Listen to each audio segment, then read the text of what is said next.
feeds and all these things. A lot of us got scared, a lot of us got excited, right? And the fact that you can just generate things by writing something up on a computer and create what is effectively a design is a scary and interesting thought at the same time. And we really had a lot of internal discussions amongst each other about it. And it was there are so many varying opinions on this thing. And people don't realize this, but this is a paradigm shift.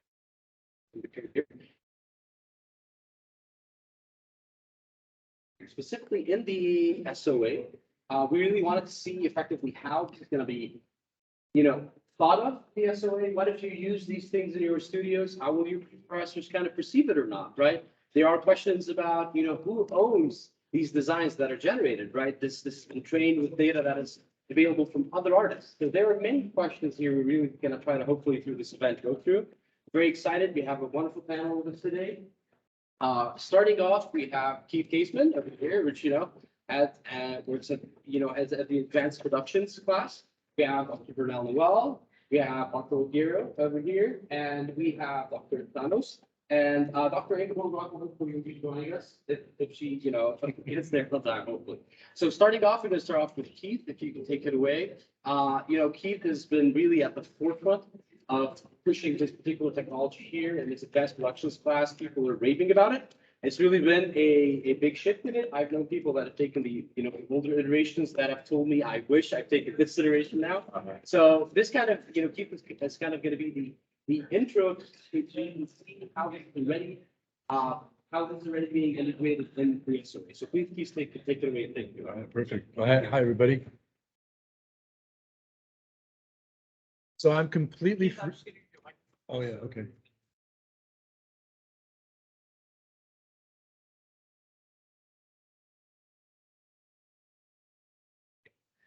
So let me just say it up front, I'm completely freestyling on this.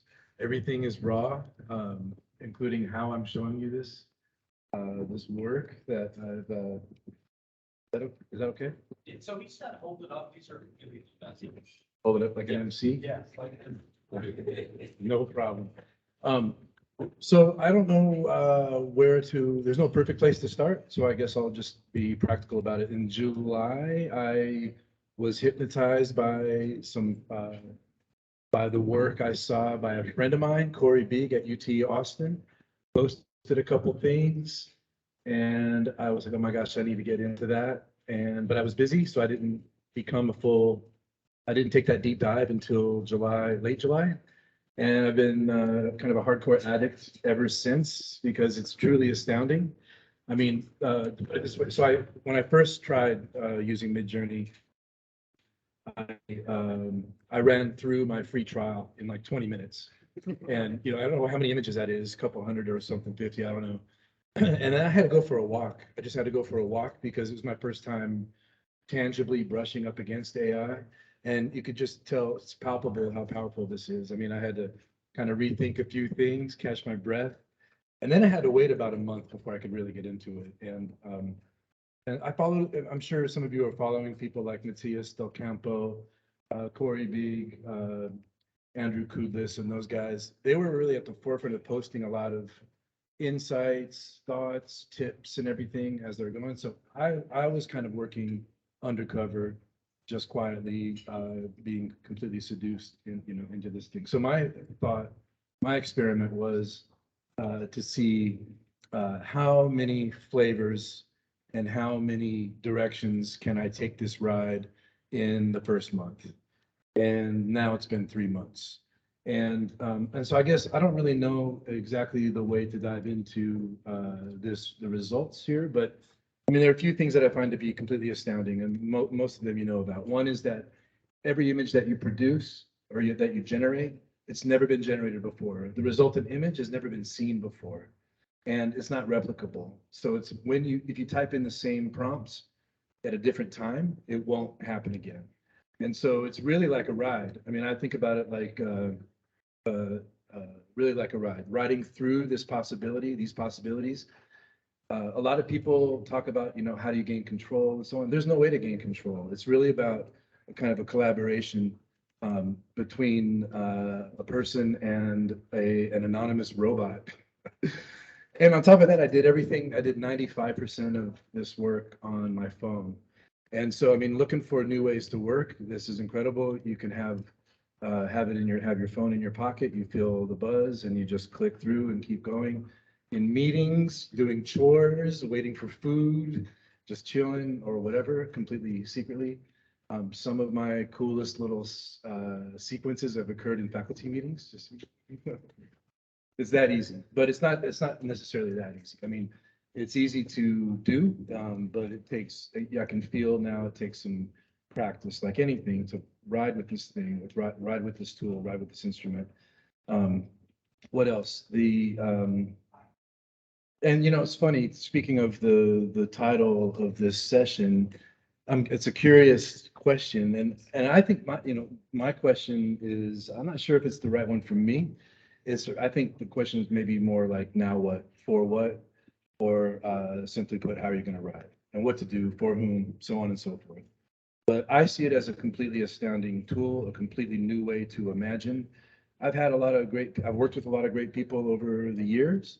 I've been thinking about things for a very long time, some things for a very long time. And you know, this really feels like it's a new type of assistant, and maybe sometimes more productive than trying to have a conversation to convey each other's wild imaginations. I mean, you can produce, as you know, the results are prompts in and of themselves. So you type in prompts, you try to cultivate things, you farm it, you find a good seed, you kind of shout out loud, even if you're by yourself, and then you just start going one more and one more, one more, and all before you know it, you have a whole new thing. So let me just jump in here. I mean, stop me at any time. I've never used this software to present, but I think it's the only way to really do it. It's actually really good. It's called Pure, $7 one time, and it's just a good way to organize things. So in my class, we used it for a month. And then just the other day, we were talking about how many images each student had made, and the range was around 100, 200 images or so.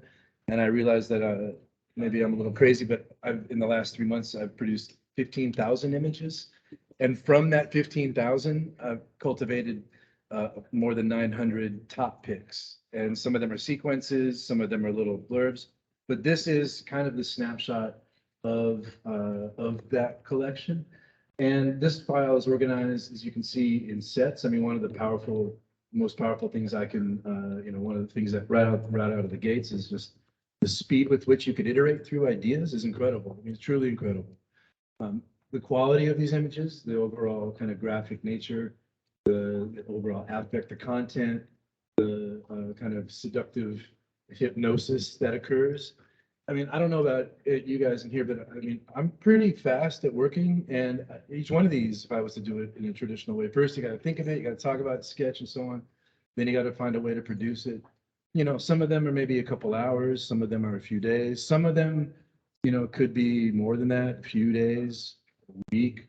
There's something, every single one of them would take some time. But, you know, like this set here was one of my earliest sets where I was thinking about, some of you know, I've been thinking about billboards, drone ports, combining the two and so on. And I got really excited when all of a sudden I'm drawing on billboards, about billboards, in some like pretty convincing ways. So this set here is that I won't go through every set, don't worry. I'm just going to move around. Sometimes, and those of you who know me could probably pull things out that might seem like I have designed, like I was designing. In other cases, I'm just going for a ride. It just so happens that this one here prints beautifully at 28 by 28 inches. I have it framed up already just to test it out. But these desert crawlers were things that have been on my mind forever. I mean, one way to explain it would be to just scan a whole bunch of my sketches over the years, but they're all just doodles, you know. But that's one thing to say. The other things, let me just move around. If you find a good seed about something, just add the word technical drawing of and see what you get. In these cases, these are super high res and have a little catalog of that. You guys, I wish you guys could just take the mouse and navigate on your own. But for example, like I wouldn't even know where to really begin to design that as with my skills. And you know, as I'm working through these things with this type of direction or products, I mean, I've had a lot of parallel fantasies about different professional directions. I would go buy a sewing machine like that night, you know, for example. But for me, it's been super helpful. I've been trying to, in parallel with all of this, in the spirit of the class, Advanced Productions, try to zoom in on how to kind of gain control towards a, let's say, a material direction that's within a certain kind of, let's just say, field of thought. So this stuff is all peppered and all mixed. So maybe what I'll do is open up a different file. And I'll stop spinning around. This one's all mixed up. I'll have to press. By the way, if anybody, if you don't know, there's a, I believe, free and open symposium at University of Michigan organized by Matthias Del Campo tomorrow. So there's still time to sign up.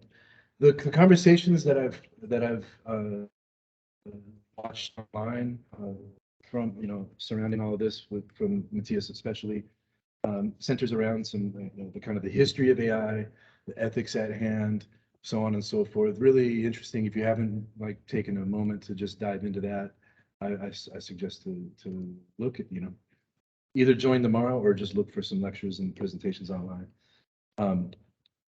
Oh yeah, somewhere in here is rhino and grasshopper, but this is rhino and a hornet.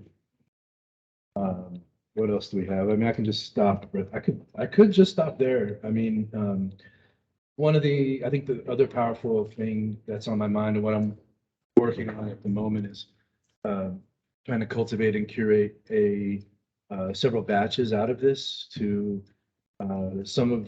for example, some batches I would actually model onto. I've started that process, model onto minimal notation, kind of build a new body of evidence for ideas that have been in motion for me. In other cases, more like questions, like maybe I'll ask you, what is this? What is this thing? What could it be? I have a good name for it, but I'm not going to say it right now. But that's a nice question. And, you know, so the idea that at first, I think a couple of other tendencies that emerged, everybody was asking, what was the prompt? What's the prompt? What are the words? You know, and it's kind of like asking, like, you see a really sophisticated design of anything, like, you know, send me your grasshopper file. Like, come on, no way. I'm not going to do that. Yeah. You know? And then other times people are asking, like, what is that? What is that thing? What is it? And I think it's a question. I mean, I think it's a question. It's a spark. It's an invitation to kind of project in ways that we haven't been able to yet. I mean, it's fundamentally, I think it's super profound. I mean, it's quite fresh. And is anybody in the thousands of images here? Anybody else? All right. Well, let me know when you get there. Yeah. See how you feel about it. That's why Keith, you're I'm the only sucker. I could just leave it there and pick a spot. I mean, some of these are they're all over the place, you know. Keith, is it possible to generate an image out of a prompt from the audience now, or is that too much of a technical thing? Oh, let me see. Yeah, just to show people who haven't seen the technology how that.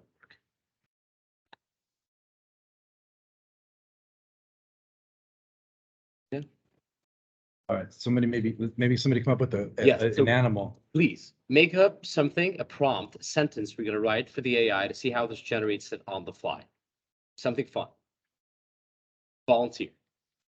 Animals and bugs work really well. Dog. A dog? Kind of bug. And maybe it'd be creepy too. A what? Caterpillar. Got it. With wings. That's getting creepier by the second. With wings. Sunset or dusk. Dusk. Make it Dusk. midnight. Midnight. Make it creepy. Dusk. Post-Halloween vibes. This is the AI is gonna blow. How about dogs drinking a martini? Yes, Yeah, Halloween. post-Halloween. Halloween. Let's do a Halloween. That might be scary, but let's see. Let's see. So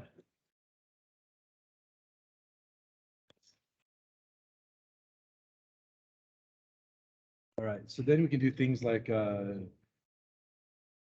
a style factor, which is basically a range between how close to an initial image versus super abstract. The default's 2,500. You can go up to like 20,000. You can do, let's do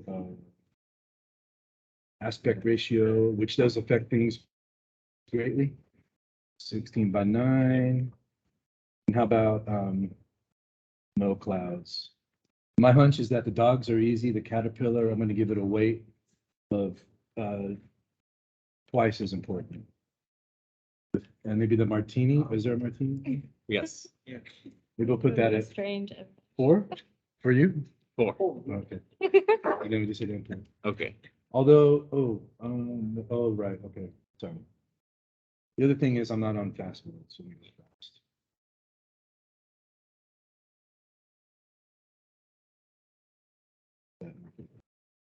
Do you want to talk about where this is happening in Discord? Sorry. It's happening in Discord, right? Yeah. So, hold on one second.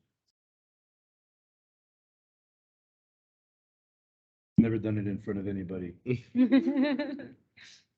No pressure. Yeah. Slash imagine. There we go. Get rid of the cloud. And All right. So this is all hosted through Discord, which means that you can have it on your phone, your tablet, your computer. I have 2 phones, so it's all over the place. Basically, $30 a month is optimal. You can use it as much as you want. You run out of fast time at some point. Relax mode is slower, but it's not free, but you can do that as much as you want.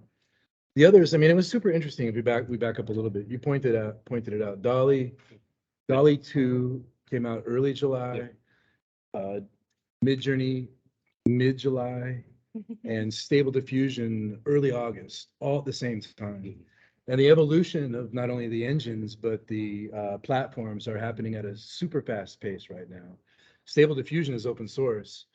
So that means that as we speak, I mean, all of a sudden there are dozens of platforms that you could sign up for or use, some for free, some for, for a subscription, to make all kinds of things. It's pretty amazing.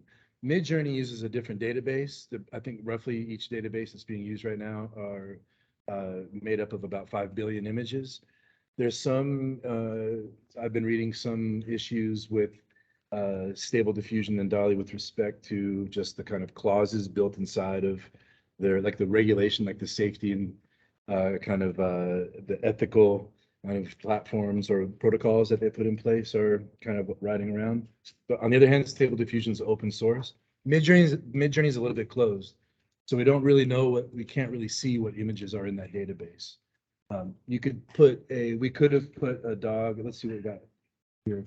We could have done like slash, or we could have said some artist's name, like style of somebody. Yep. So I had to do it once just out of straight up respect to see if I could actually do it. I won't show it, but it's really, really amazing. But I think the other thing is that it doesn't deal with, there are all kinds of biases that I've found in here in my approach. So for example, I've been using places quite a bit. I visit this place or that place, places I've been to, or I know relatively well, or just have visited, and try to imagine something there and then switch that name out. And that's an easy way to see the biases. For example, you can imagine between 2 completely different countries, the results come back. And sometimes it's surprising how monolithic and cliche those biases are. In other cases, it's a little more subtle, like, because it's all based on images that exist, named by somebody, labeled by somebody somewhere. So let's see what we've got. Maybe not too exciting, but there's a martini, there's a clear martini right there. So then you have the choice to upscale. You can upscale, this is 1, 2, 3, 4. You can either upscale each one or make new versions of each one. So let's just go with, what do you say? 4 has like a dog body and a martini. That one's kind of, we'll just do all of them, huh? It's a horrible prompt, so. And then we'll see what we get. But what else to say? Oh, I was going to say one. That is cool. With respect to how to deal with the biases, I mean, I think it doesn't deal with people well and on many levels, which has only amplified my kind of uh, uh, with fascination with designing full face helmets, you know. Um, but I think though in this whole process, it really feels like a kind of a human robotic collaboration.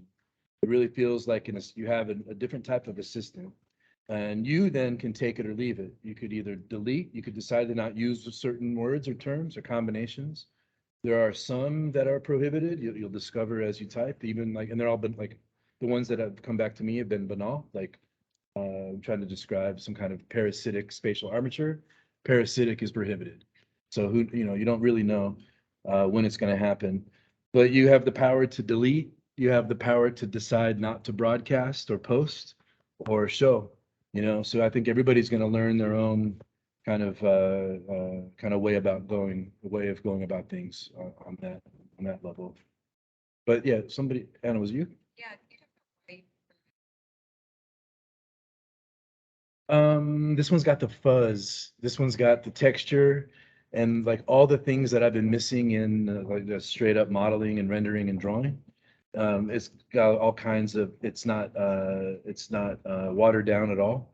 On the other hand, it's built that way. It's built to be rich, visually rich, like a painterly atmosphere. And then you can dial up or down the settings. You could, this new button over here, relatively new, it's called remaster. So you can remaster the image into something that's more photoreal. But my stuff is always a little too far out to have an analog, so it comes back kind of lame.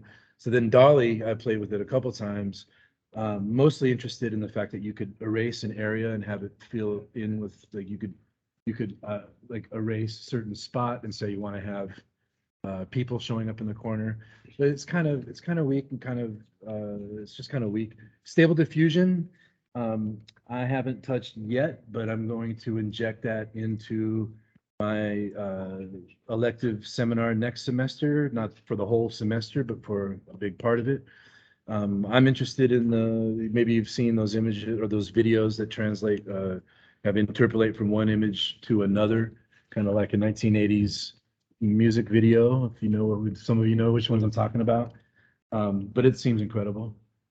The other thing that's interesting, and going to the issue of ownership and so on and so forth, technically in Midjourney, then if you make an image with your account or these images that are being generated, the owner of the subscription owns those images outright. Except if you make a crypto-based exchange, then they get 20%. And so at the moment, the kind of the anarchy at hand is as such that you make these images, they're not reproducible, they're yours to use with any license and no credit. And I think I've seen a lot of people saying that a lot of designers that we know and respect are simply just not using any terms that point to specific people or art or graphic flavors or anything like that. So, and that's also led to a pretty cool way of thinking about things. Like if I can't describe this to this robot, how can I describe it to you? And maybe, okay, if I'm successful in describing it to the AI and I get results, then I can use that to describe something that's close to my mind to you, for sure. But it's interesting to see how your own language, your own words, your own combinations start to shape up. And I found that some of the words that I've used for a long time work really, they perform quite well. And, for example, I'm giving this one away, but manifold, manifold actually does produce some kind of manifold weave between images or spatially or so on and so forth. Others that you think would be so straightforward that of course it will work, just don't do anything, So, but you had another one? Yeah. No, if I made $2 million off of this collection, they would get 20%. If you do that. If I sold it as an NFT. Yeah. Okay, well, we'll get to questions after. Yeah, Thank you so cool. much, Keith. This Cool. was amazing. Thank you again. Please. Next up, we're gonna have, come up, she's Got the studio down there. I've seen amazing outputs coming out of that one, so I'm very excited to have her here. Thank you. There's a crazy result that you guys produced. So That's so creepy. you want Yes, please.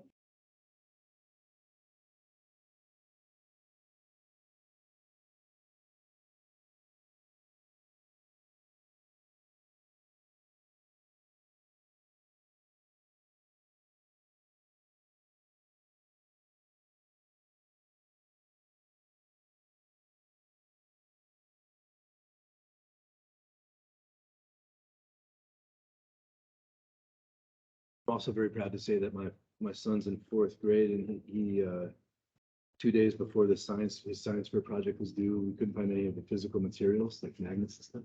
So he did it on Midjourney. He made it with movie posters. And it took like 2 hours, you know, pretty cool. Not even.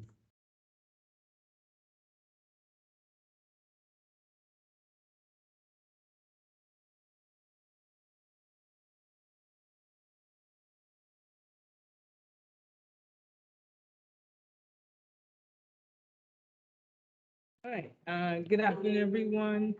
Keith, wonderful, wonderful, wonderful work. Thank you so much. Thank you, Yasser, Tarek, everyone for inviting us. Use the mic just for me. Can you hear me? Yeah. All right, so,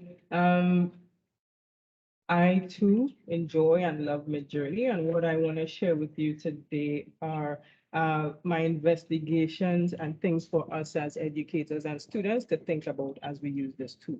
Right? So yes, it's gorgeous and amazing, but we need to be critical of the tool, right?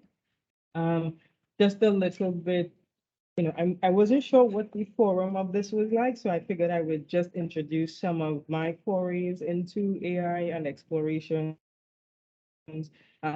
Project that was funded by Mozilla, where here I was exploring, or the larger question was how we educate our publics about AI and machine learning through familiar cultural design practices. So I explored this through the Trinidad Carnival.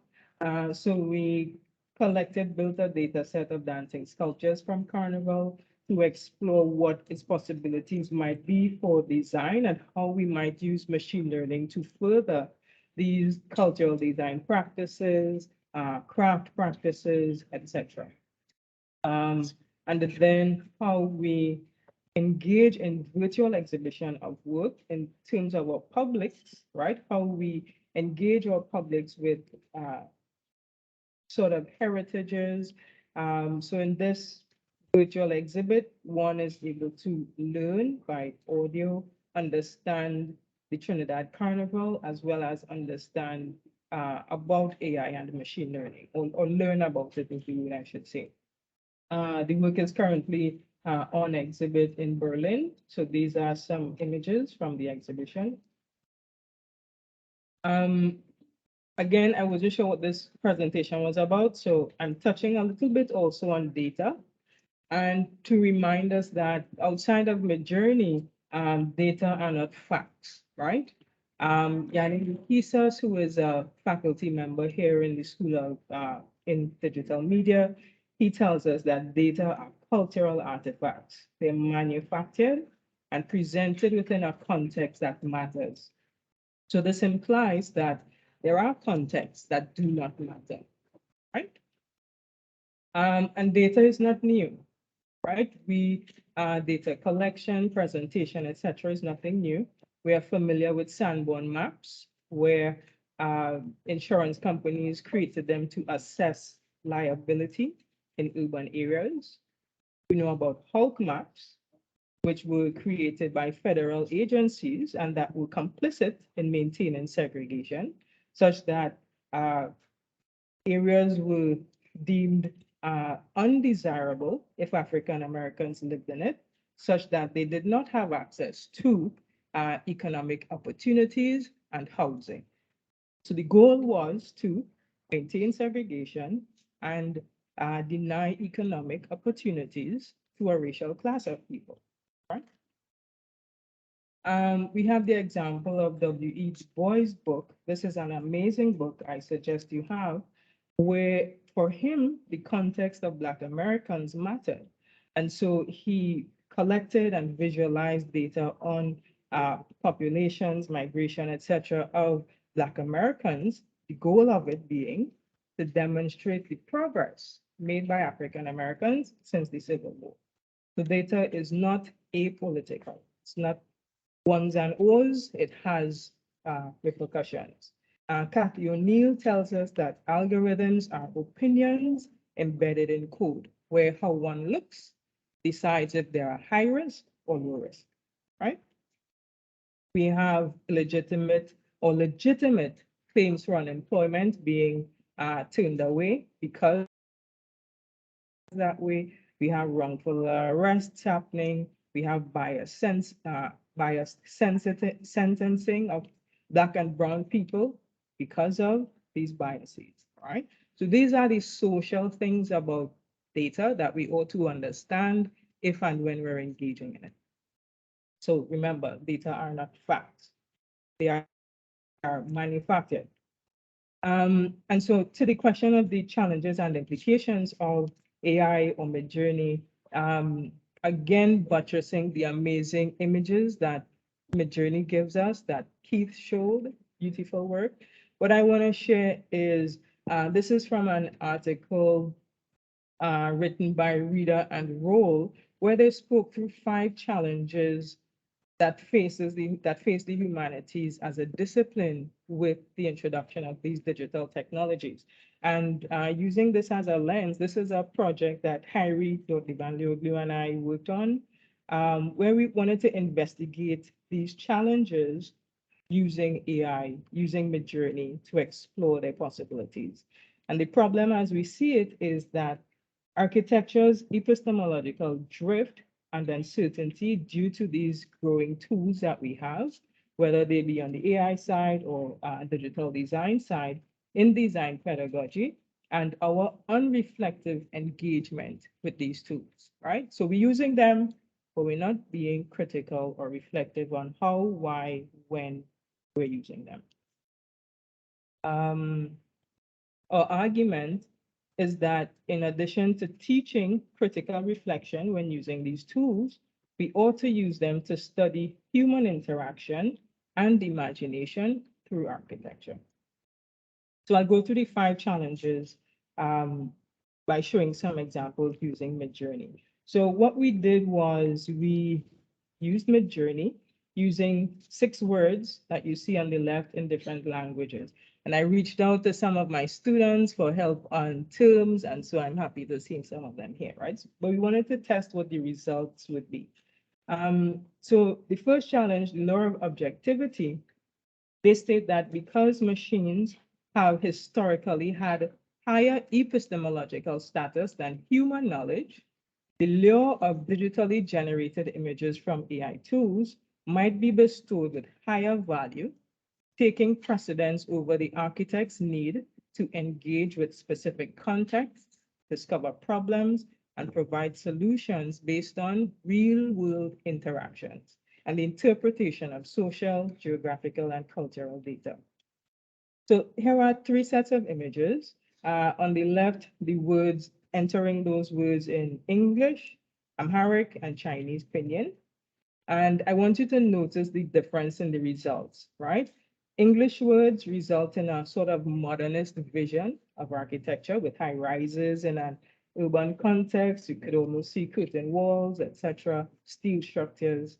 In the resulting images where text is Amharic, images seem to depict local practices, clothing, and art that might hint at an Ethiopian aesthetic and culture. When text is in Chinese pinyin, images are often the color of red, which has symbolic meaning in Chinese in Chinese culture, with other visuals that myself, Harry, are currently familiar with, right? Only one image contains a person, that's the image using Amharic text.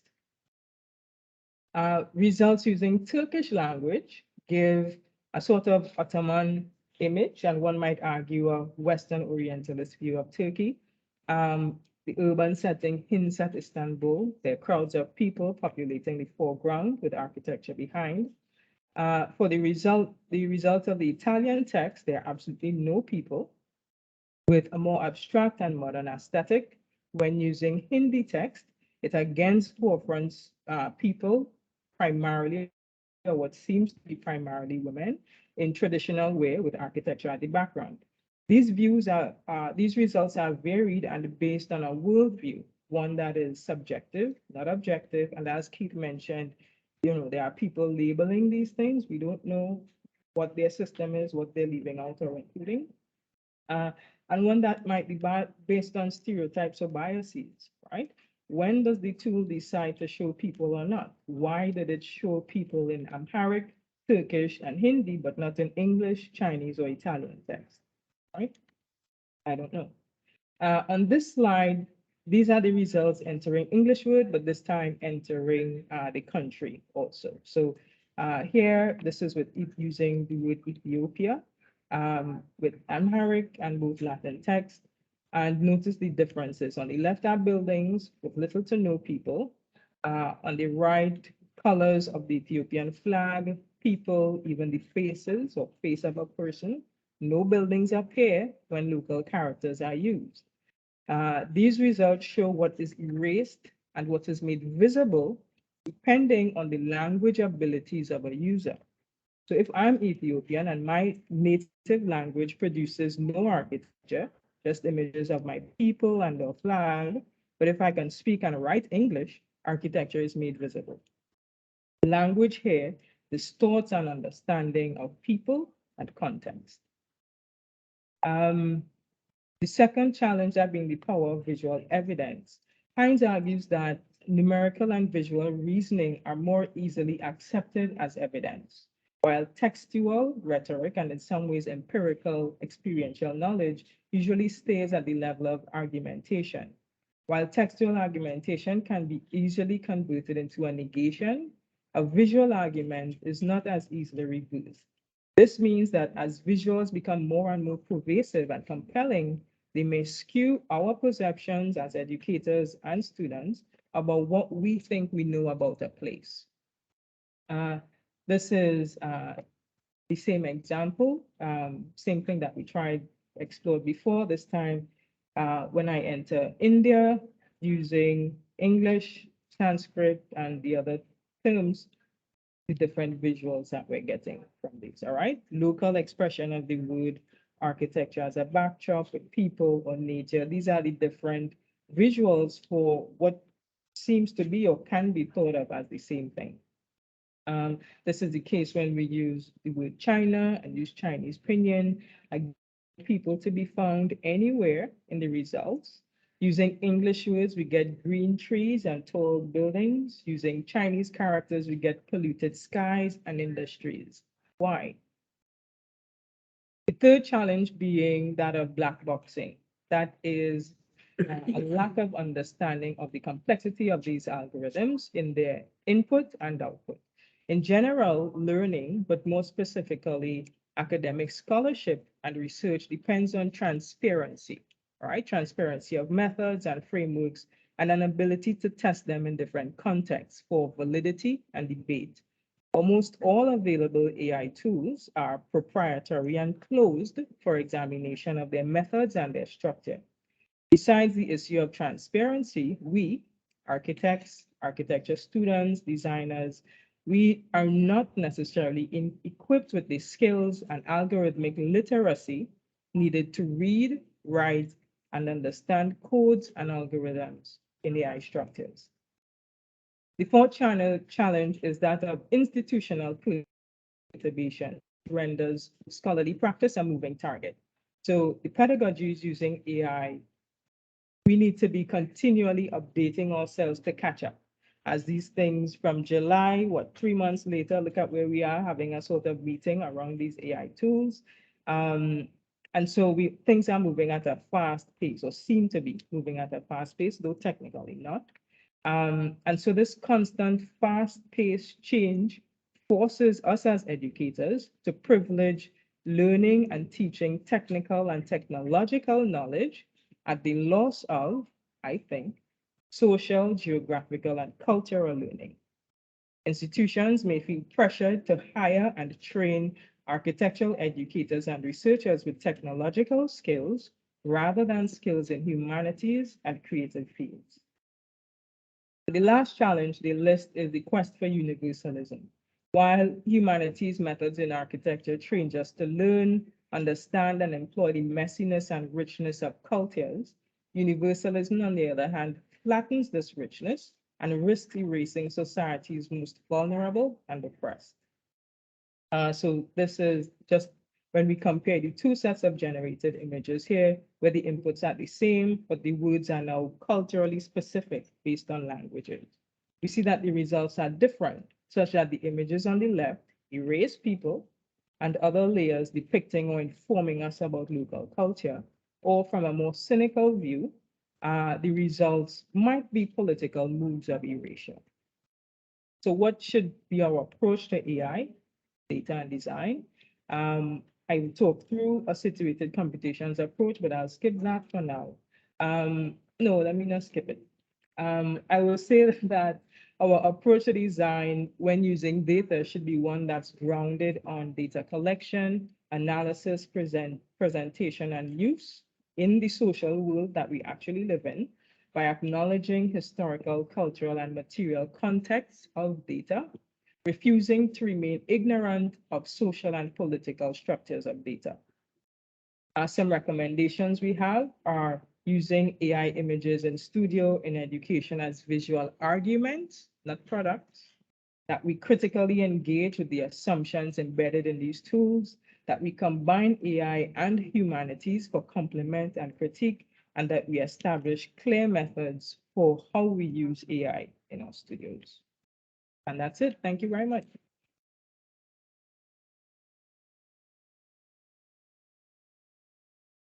Thank you so much, Vernelle. Yeah. This is amazing. We'll get to the Q&A. This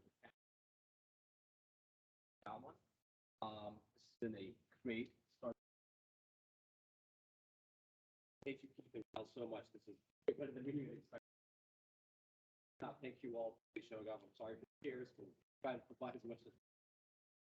Now, we really talked about design and AI kind of in the context of generating images, but this is we're the International Building Performance Simulation Association, so we really care about building performance so much. And with that, really wanted to get our friends at cove.tool cove.tool really started at the H3 out back in the day, on the patronage of Dr. Peter Aguirre, working with Chopson and Sandeep Ahuja. So really what started off there is an attempt to make building performance accessible, and really wanted to have that conversation too. How do we think beyond just I'm using AI to generate an image? How do we go beyond from there? And that's something I think it isn't really part of the discourse now, but it has been part of the discourse in our field for quite some time. So we really just wanted to see a new perspective on it, and very glad to have our Aguirre here with us, which is the head of research at cove.tool. Dr. Please, if you want to over here, please.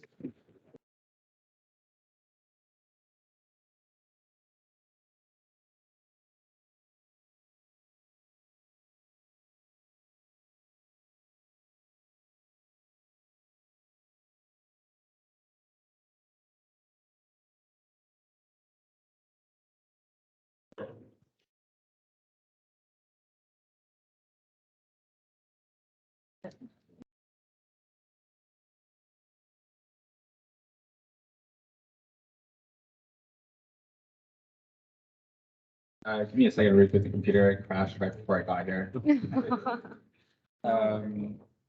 So I'm probably the most unrelated to Georgia Tech. I didn't go to Georgia Tech. I kind of just came to Atlanta after graduating from Rhode Island School of Design, and moved because I got a really exciting opportunity from Patrick and Sandeep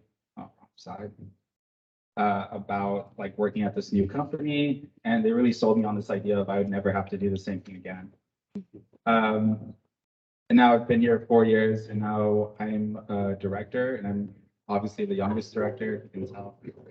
But it's been really exciting, and I have some ideas, and I just really want to put that in perspective. Like, I'm in practice, and my job is to constantly figure out, like, how do we actually figure out what are the issues architects are facing and how can we improve them? And that's how we sell a tool. Because at the end of the day, we have board of investors, we have to create a product, sell a product. And leading the research team, my goal is to always figure out like exactly what do we want to invest the next 6 months building? Then I have to plan the next 6 months for the next 2 years. So just kind of constantly figuring out what's my priority, what is the team going to work on? And AI is always in conversation. I actually would say that cove.tool currently doesn't really have any AI. It's something we're actively like holding off until we have a really good spot where we're gonna use like walk into it. But we have a lot of conversations with other software companies in building tech and climate tech that are looking at AI. So I'll talk a little bit about them. But I just want to give you an insight about my own kind of journey from a student and into tool. So I went to Rhode Island School of Design. If you're not familiar with it, it's like a very artsy, Bauhaus inspired school. Everything is hand done, handmade. I was not allowed to use a computer until my senior year of school. And then I had my 5th year, I got to use Revit for no reason. But a lot of what I like to do is very generative design things. So here's a drawing series that I did. I did a couple 100 paperclip drawings. I just kept rotating a paperclip, figuring out, is this an interesting form? Is this an interesting form? And at the end of the semester, I think I did around like 400 or 500 different paperclip drawings. And then 2 weeks till the final, I actually had to turn a couple of those into a building. And I ended up doing 16 buildings because I was too precious. They were too beautiful. I didn't want to lose any of the best designs. But here's one of my favorite ones. It's currently in just doing its own life now. But it was an exciting process in school. It was all about learning your design language. What is beautiful to you? How you get to it.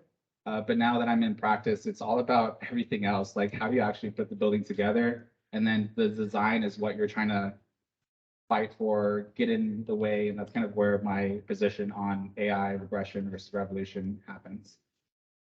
So other kind of foundations about like my own thinking about AI and also the rest of the cove.tool team, a lot of us kind of talk and share books and discuss what it is we actually are trying to do and care about.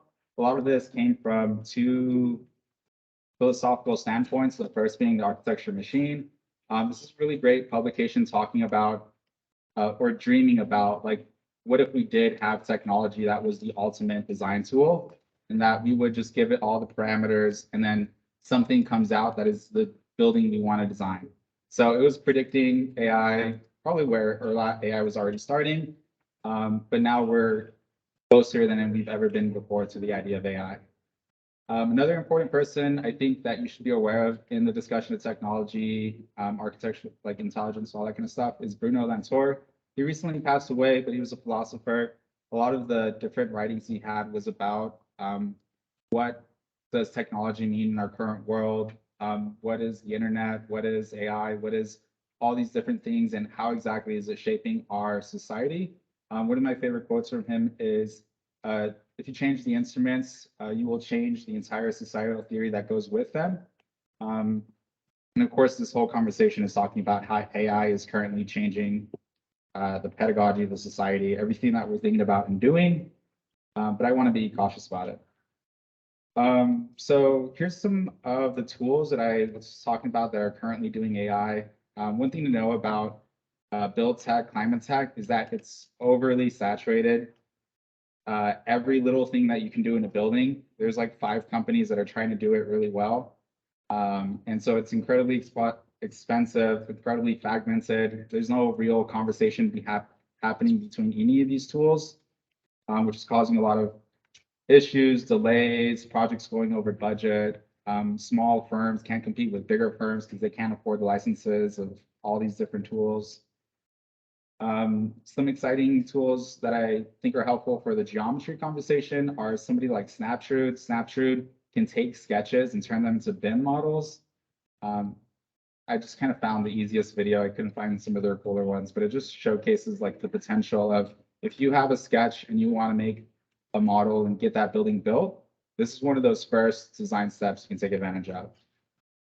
Another one is test fit. All these ones I've currently been collaborating with. Test fit can take your building site, extrude that, figure out how many units you actually need for your building, and then look at all the zoning implications and all of the other requirements and figure out what does that building form actually need to be. And then from there, the design team can design the building and figure out all the other kinks. Canvas is another exciting tool. This is the kind of one of the top tools that you can take your iPad, your iPhone, scan your existing building and get an exact BIM model from it. You can also get things like schedules. You can get every single doorknob, light switch, your furniture, all of that automatically designed just by walking around the space.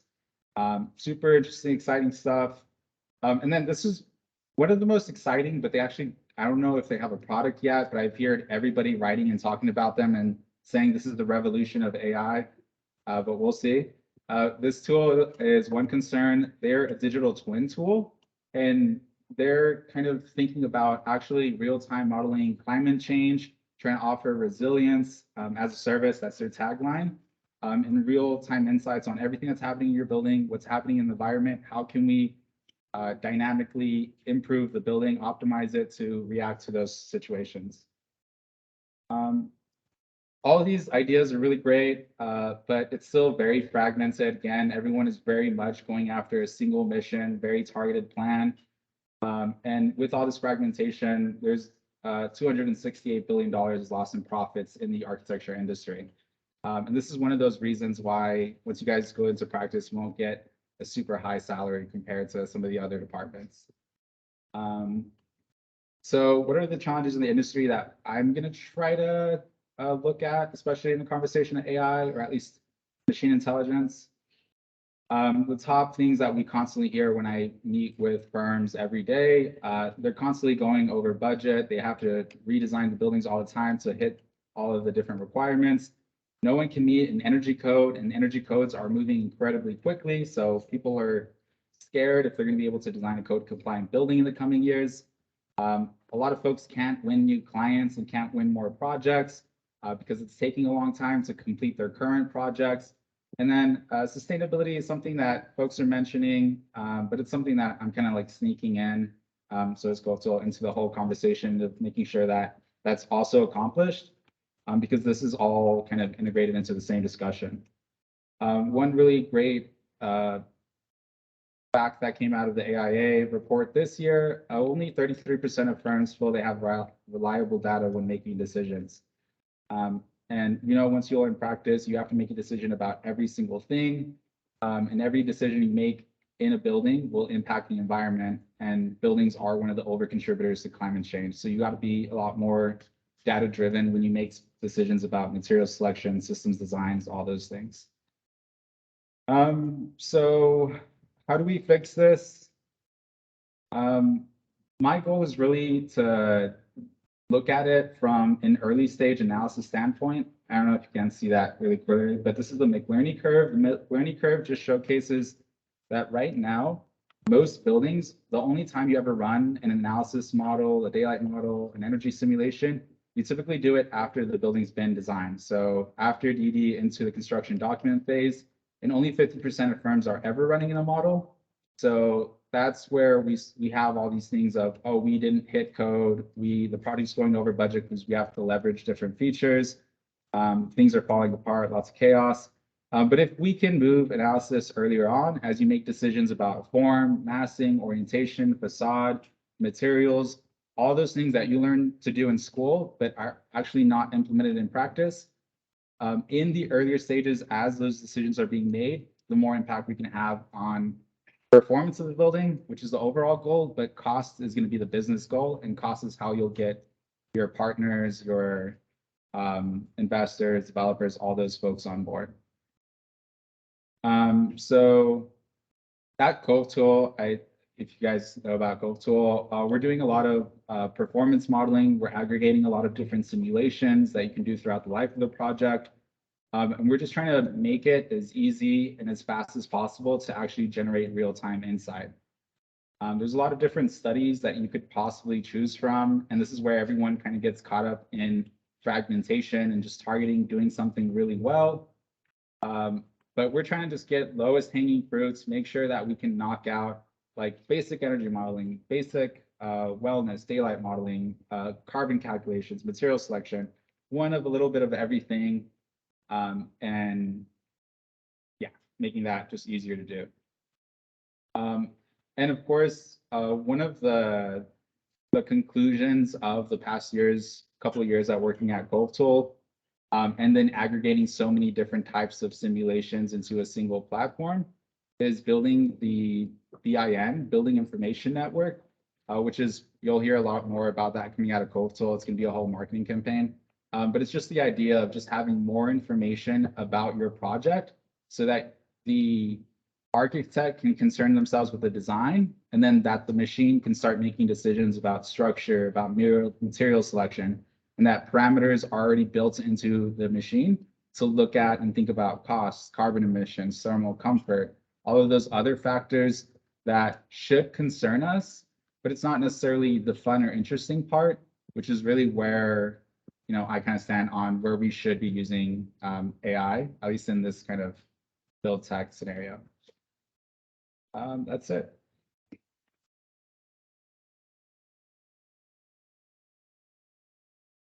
Thank you so much, Marco. This really kind of opened up the doors, the larger part of the conversation. We're going to transfer now to the panel. So please do humble.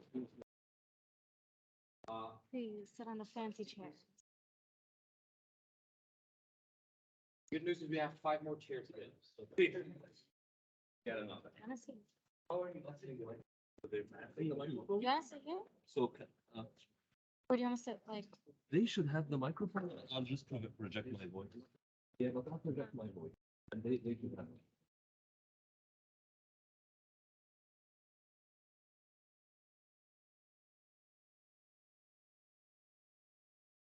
I think I Yeah. should stand. Yeah. Okay. Let's do something first before we start. Yasser has represented the IBIPSA Georgia Tech student group very well. I'd like to ask the actual IBIPSA Georgia Tech student group to stand up for a moment. Not all the high performance building lab, I'll do that in a moment, but the IBIPSA Georgia Tech team that worked on this event, please thank them a lot for this. We're missing Sam, right? I mean, this is a great effort that the students have been working on and wanted to bring to the forefront, because this is a discussion that is happening no matter what. And we thought this was very important to bring to the forefront. And now I'd like to ask the rest of the high performance building students to stand up as well, the PhDs that are sitting, the ones that helped out but didn't actually get the recognition. Thank you for that as well. I'm Tarek Raka. I'm assistant professor in the School of Architecture. It's a pleasure to see everyone. I would like to very briefly introduce the 2 panelists that just joined. Dr. Athanassios Economou, director of the Shape Computation Lab, and of course, Dr. Inga, the chair of our school. So this is a great pleasure to have you here. Absolutely. And I'm going to moderate, meaning that I'm just going to manage questions, but I'm going to start off with one question, which is specific to the reactions that our panelists have to our speakers. So I'd like to ask you to react to the perspectives that, to me, very high level, appear to be somewhat of the recent past, with Vernelle's very acute, necessary critiques of the use of AI, the current practices that happen to be happening with Keith's demonstration, as well as fascinating passion for AI and architecture, and future perspectives with Marco and what AI integrations with building performance simulation on the cloud seem to be directing. So your reactions, very open.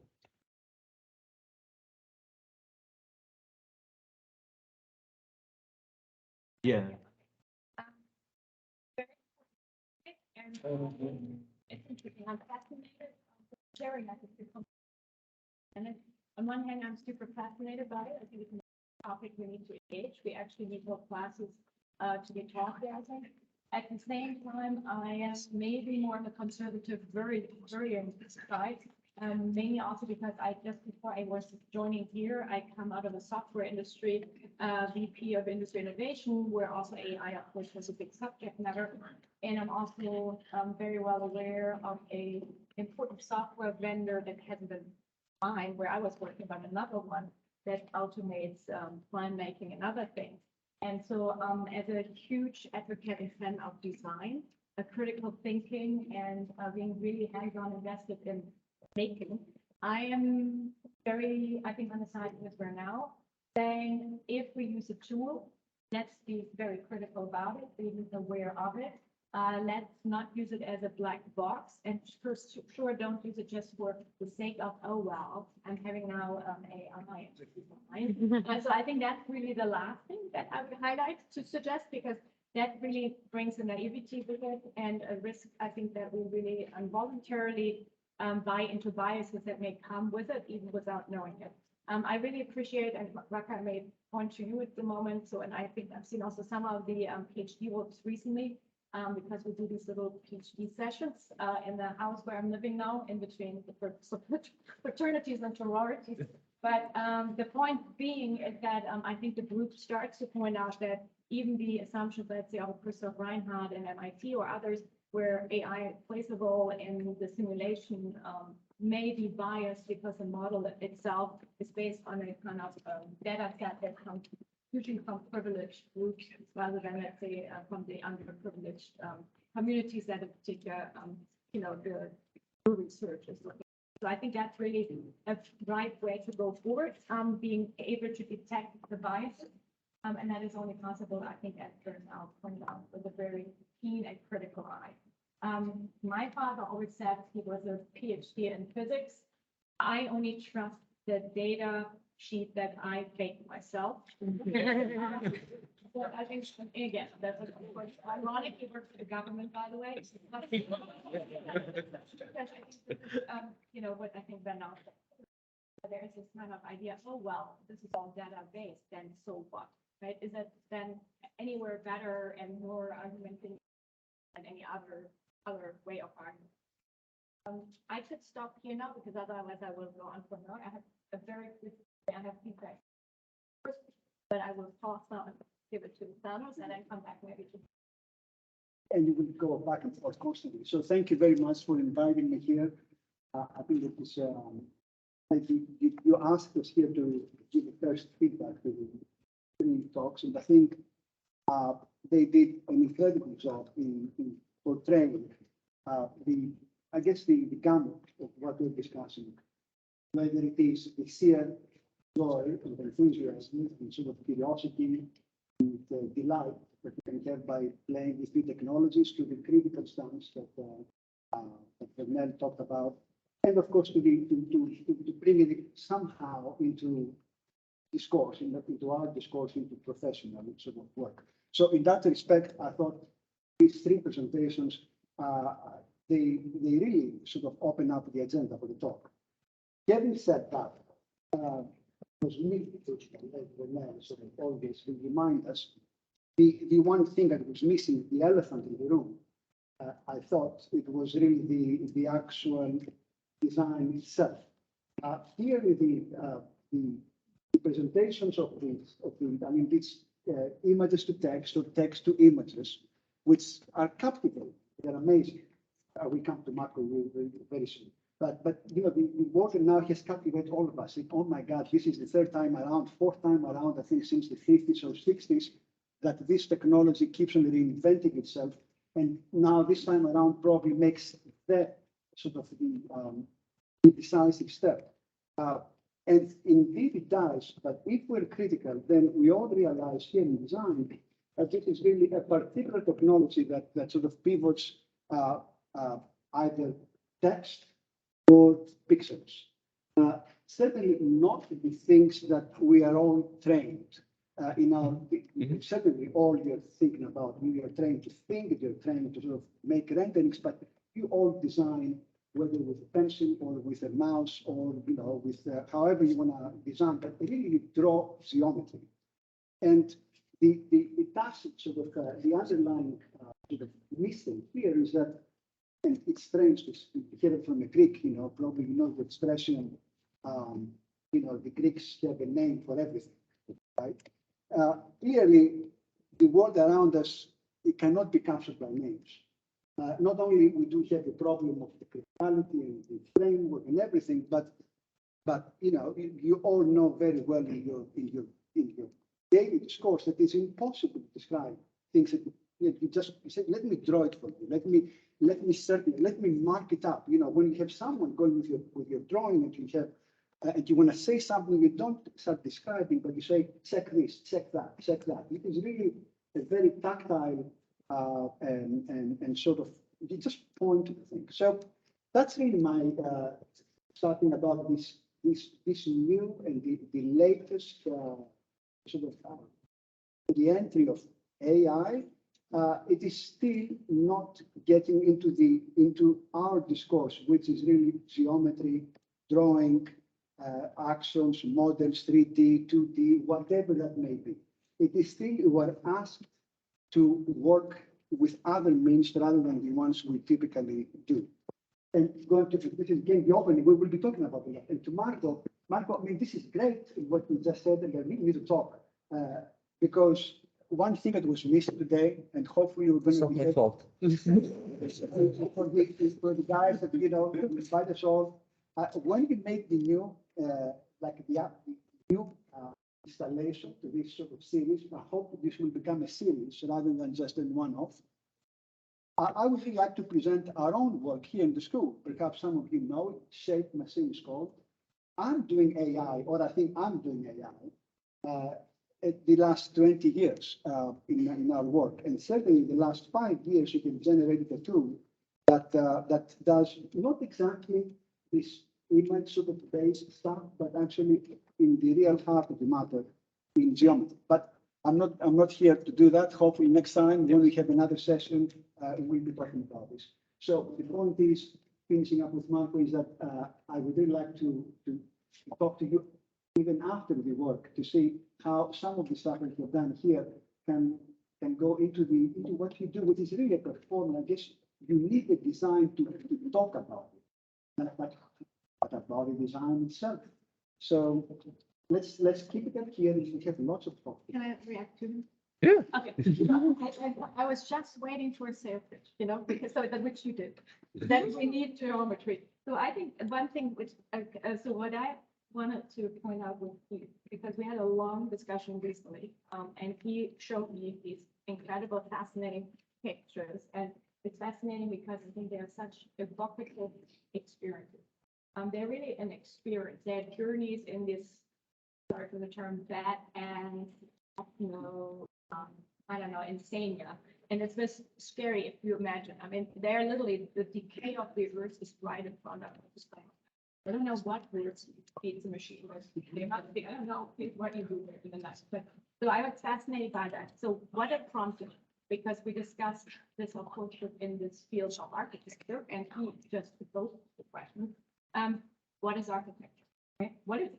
So he, and I think rightfully, I missed the elephant in the room in terms of the tectonics of architecture. I wouldn't ask for geometry, that's your project. But I would say, I would say for everybody, what is actually architecture? So, because also living in Atlanta these days, I realized that I meet a lot of potential fund givers, and I meet them because they're very effective in making a lot of money. And they do that mainly because they build a lot. Now, is that architecture?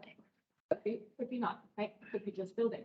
So again, what I would like to encourage is along the lines with critical thinking from Vernelle, really testing out, and I think these new technologies call us out to think again, what is really what we consider being architecture. Now, is this with keys, the provocative, all immersive emergence of, you could say, a new type of art architecture?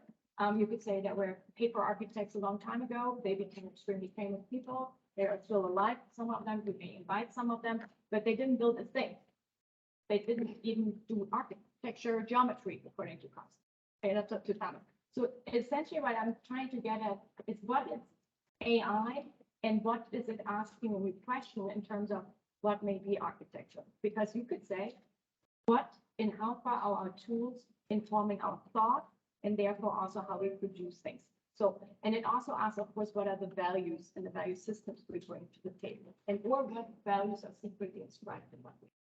So I would ask Keith to explore further for us and how far he can claim and pitch that what his work is. It's not artsy, whatever. No, it's actually a commitment to architecture and the discourse of architecture, but it's his discourse and it's enabled through AI.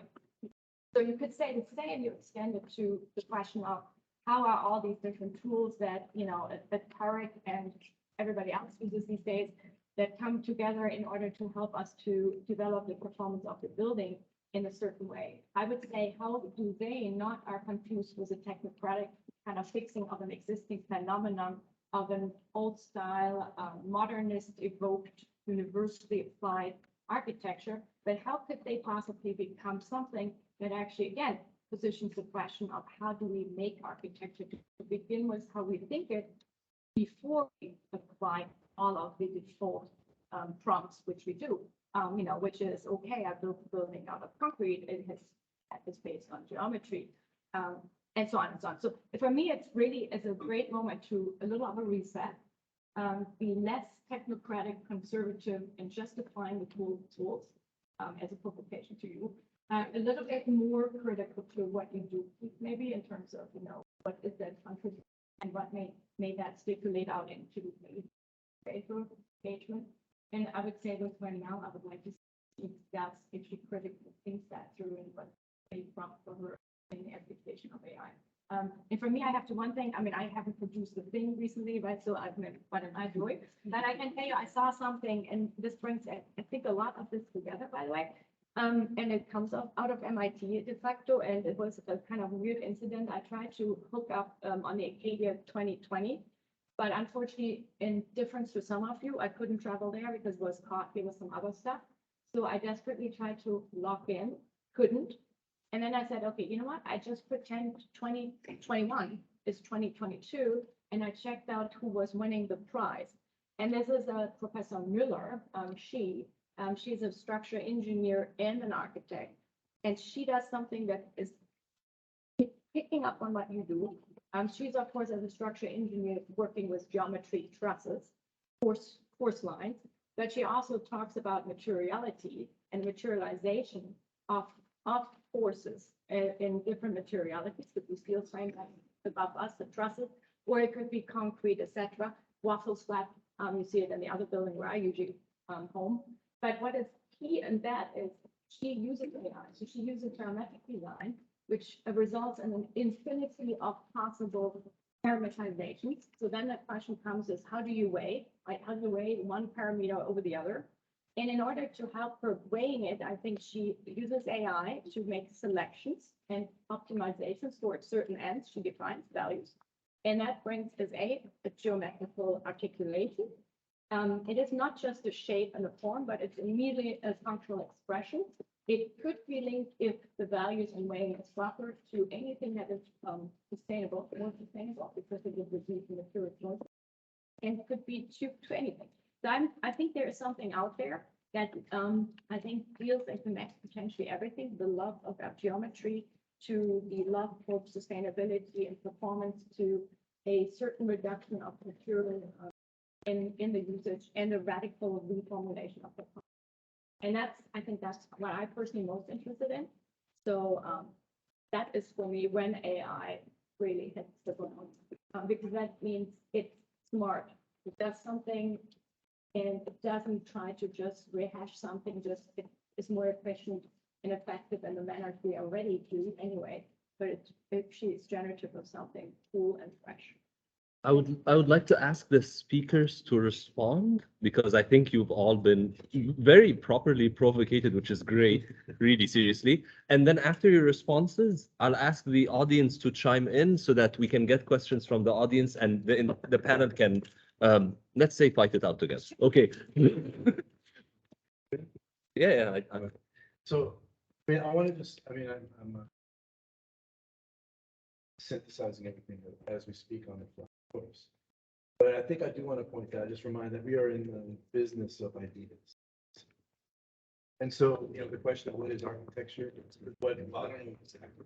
None of us can do it, study it, work, sweat, but it's many things all at the same time. And one of the hardest things I always say, you never know how long it's going to take to come up with an idea. That's why studio is always so stressful. It shouldn't take 14 weeks. You know, it does. You know, once you get paid, it takes a little bit faster. The ideas go down. You know, just go for a drive and look for the idea. I mean, on the other hand, I've always believed in, like deep down, that spatial configurations are in fact ideas. And so the question is, what constitutes an architectural idea, right? Ultimately. So I think the potential at hand is to not only generate and communicate, but then cultivate, I think, with others in new ways, new ideas, like literally new, like fundamentally new ideas. I mean, in the background of the stuff that I've been working on, sometimes it's like a subterfuge, like a little bit of bait and switch. That it looks like there's a beautiful scene going on, but I'm actually interested in that little nugget that's being developed back there, which then you know, could become something super tangible. I mean, I just want to put that out there because I know it feels like there's always the pressure to get.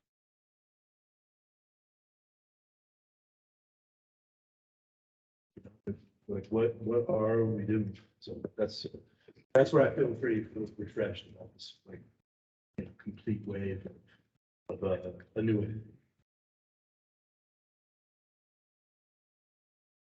So I think that's where AI is actually really exciting because I think it helps like take off the pressure of having to design a building and like actually get back to enjoying designing a building because there's so much overwhelming requirements within a building, making it code compliant, thinking about the future, thinking about climate change, thinking about like when are these materials going to be available, all these different factors.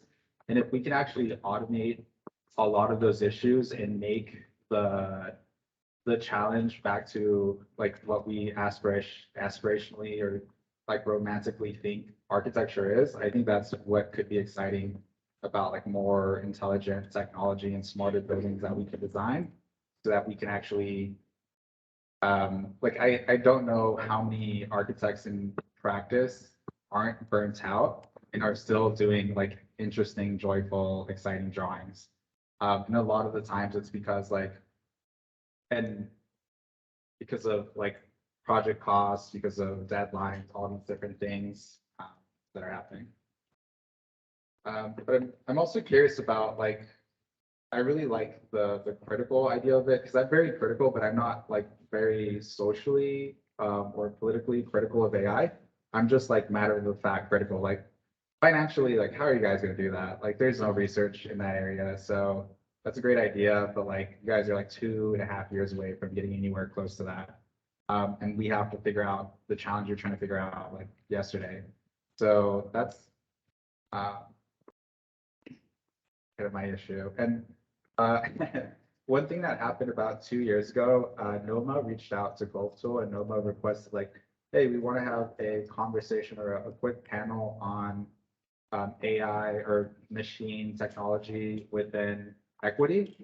And we were trying to put together a bunch of different research, interesting things. We're like, hey, maybe we should actually make this the challenge to try to figure out like how to put together an equity tool. And I think unlike any other simulation or challenge I've looked at, equity was just like, wow, I can't. And the nice thing about it is all the normal architects were like, yeah, we didn't think you could, but this was still pretty interesting. So yeah, that's just kind of what I had to a bit of what you guys mentioned. For now. Yeah, I think one thing that you did some also in terms of the virtual or the digital twin, I think you mentioned, in terms of how you integrate all of that kind of framework that needs to be considered automatically in the background, so that you could say you free up the design activities. I'm kind of pushing back on that the design auto generates in a way, but I think what's interesting about it that you have all of this painful research that goes into all the codes and all the environment. You have that somewhat in the background that's running, and that could make interactively suggestions towards the artifact that's in the emergence and the creation. And I think then I would be more probably too romantic and open. But I have just, I find painful if we believe that there's creativity immediately naturally given to the AI. I doubt that can be. Because in the end, it's also the first, I mean, particularly in the first stages of naive AI application, it's pretty much that what is programmed into it in pain striking conditions. And we had just a conversation out of the come up with PhD that, trying to elaborate on that here. And I think the question for me is that truly a proper application of AI? Or what would be better suited application? Because just to apply it doesn't seem to be the way to go. I should say, what is it good at? Or what could it be good at in a more advanced way? And then I think the other one is mitigating the expense that it actually creates. With that, frankly, also computational solutions that associates with it. And how do you balance that? Or how do you see that forward as a firm, because you offer the computational software to others to use? So how do you manage that? Also vis-a-vis your own sustainability requirements. So 1, 2, and 3, and 3 in particular. Yeah, so for the first part of that question, I don't think you should think of AI as something that's like actually intelligent. I think you should think of AI as like any other design aiding tool, like pencil, paint, paper, cardboard, whatever you guys use to design. It's just a tool to get you to like an interesting idea that you can construct and keep finding more interesting and more like resolved. So that's my kind of opinion on it. And I think that's also why some of the tools that I showed in the presentation, I really like them, but I'm also very critical of them because I'm like, you have such a good idea and you just have like an imaginary like designer. That's like not how anyone actually designs. Like when we're building cove.tool, we really don't think about your building until you give us your building. So you have free range to design, to explore, to iterate, to get whatever proposal or like different variations of your proposals that you want to explore.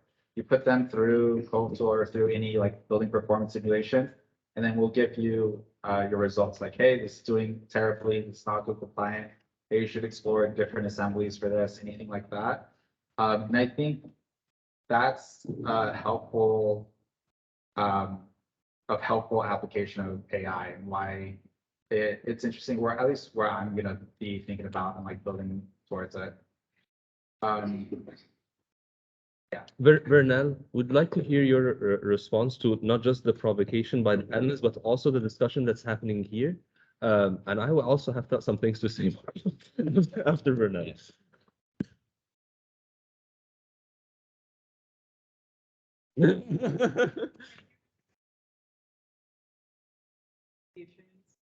Well, you have presented a critical perspective on the use of data and the biases in AI, and the response here was, well, we know that there is inherent bias, but we also have some challenges in putting together panels of equity when it comes to applications of building performance simulation and maybe applications as relevant to AI as well. And you are the one who teaches on that topic between the School of Architecture and the College of Computing. And so we are all wondering your thoughts as responses to these prompts, not necessarily as a question, but maybe as a reaction.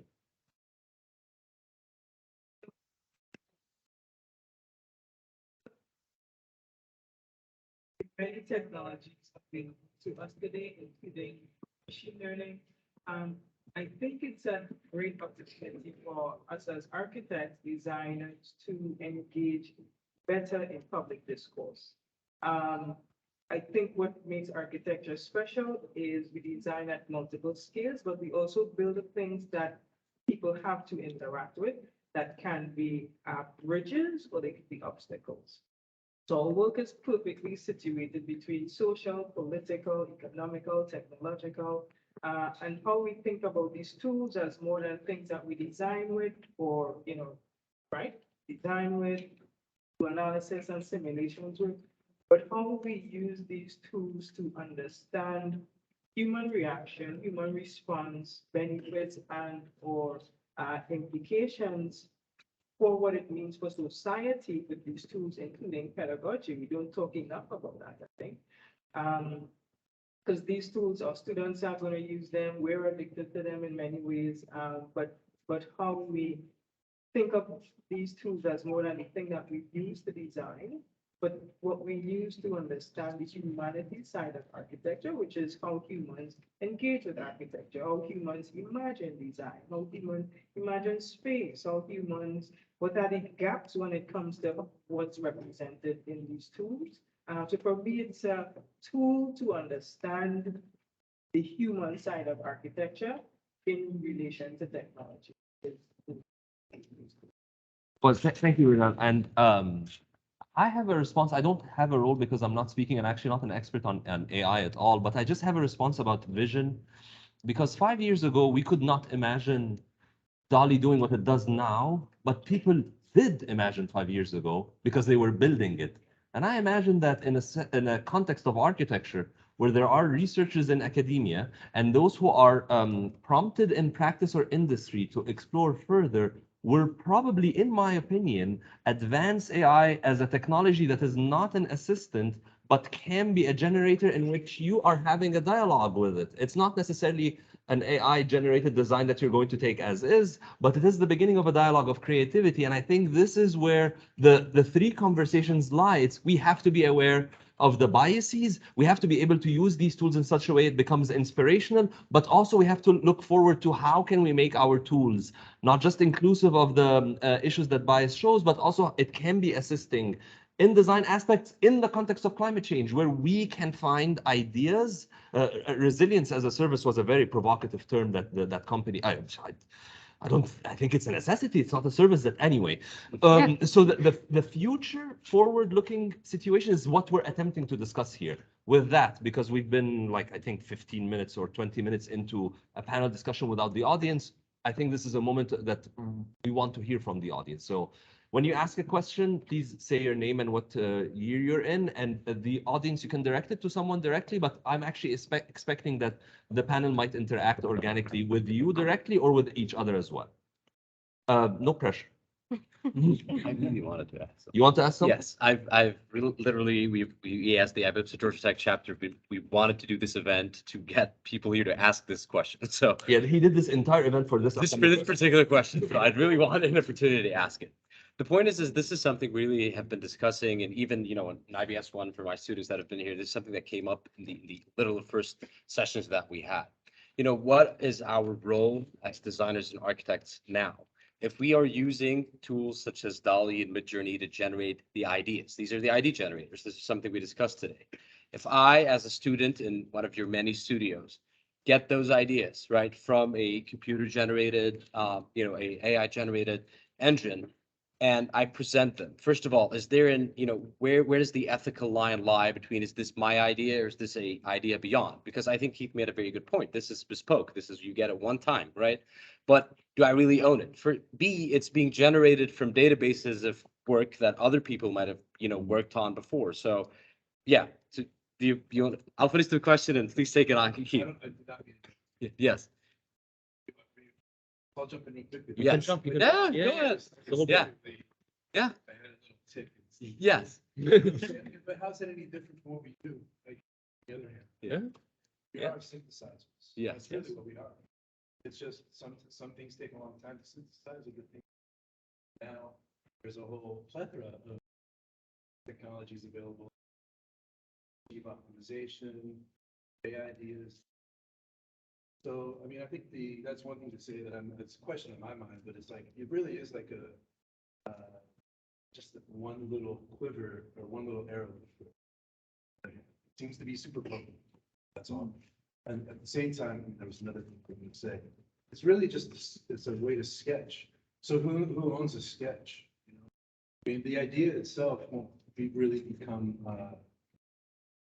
architecture or a thing until a lot of people buy into it. Like, you know, we all buy. Yeah. So it's an interesting question, who owns what? You know, on the one hand, for now, we, you know, the images. Yeah. But the ideas are still ours. I mean, the idea is actually, I think the process of kind of thinking through, developing, and then being confident enough about an idea to put it out there to initiate something. I don't see that changing much really at all. Yes, and Ralph, please take the second part of this question, but how do you think of it? Is it that much different than generating something with like Grasshopper? Because we've been doing generative design, right? We've been putting stuff in, letting the computer generate something for us. And of course, I don't think anyone had a problem when the computer created it. Is this just causing this controversy because it's so easy? Just because it's that really the thing? So yeah, Ralph, if you want to take that one. Sure. Would be that no architect will be licensed from doing Midjourney, right? Architecture. Yeah. Development, Yeah. CDs, you have to know how things come together. So I think it's a sketch tool, like you mentioned, as an architect. We could spend a million years sketching in studio, but if you don't do a project that seems realizable, it doesn't work, right? So to the ideas, I'm all for it. Sometimes you don't know how to get what's in your head out. It could be used as a tool to converse with a client, sort of a shared understanding visually of what you might mean. But it's a beautiful tool. At the end of the day, an architect is much more than the idea. It's how you build the thing, it's how you make space, how you shape space. It's all these things that isn't about the visuals necessarily. Yeah. I'm glad you're excited. Let's repeat. Yeah. Well, no, but this same conversation occurred about Grasshopper, Okay, good. and it occurred about digital fabrication. Like all these moments are like, oh, something else is available. What are we gonna lose now? I'm actually curious. So does anybody feel a side on it that's a regression or a revolution? Anybody in the room? Regression? So I think, again, I think Sure. depending on how it's used, it's a regression. Yeah. I think it's a complete regression. It's a bizarre obsession with space, non-creative mannerism, right? That remind me deeply of the early years of computation, frankly. So, and I think that's why when I would say that's like, it's kind of, it's not hyping a technology for the sake of hyping it. And that's where I am personally maybe totally conservative, at least ultimately pushing it and the least interested. I mean, it bores the hell out of me. So I think frankly, I'm generally, I love technology. I've been using it all the time, but not for the sake of just using it. It always has to have something bigger than just its own utilization, it might be. Two questions. I mean, I think to you, back to ownership. So I think your question, frankly, originates out of our traditional understanding of there is this unique individual with a stroke of brilliance creates another very individual condition, which then was called art or masterpiece of architecture. And I think if we suffered from, or why we're so poor in architecture is because we always do a one-off, essentially, right? Now then, Grasshopper and other things started to talk about multiplicities of differentiation, continuous, and we were able to even fabricate this through shape, grammar, I mean, a whole array, right? And so with that, I think we put at ACTA the idea that you are necessarily only creating a single fetish object. It might be actually a whole family. You make a whole array, right?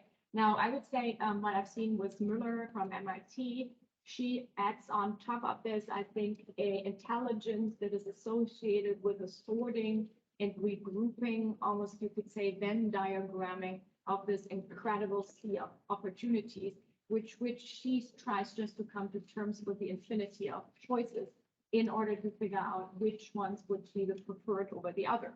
Now, this runs in her case very linked to material choices, structural premises, and other things, and maybe also some design intent. Far more complicated, and this swings back to your initiation, which I was prompted, and because I worked on this in my past before I came here, is the question: how do you engineer in form of a software an assessment of equality, or you could say a social sustainability assessment prompted by the ESGs, and we cannot address properly in software. Why? Because it is extremely complicated to quantify social conditions appropriately, as also it would put the one that is putting forward the code in charge of calling out what is proper in society and what are the proper values.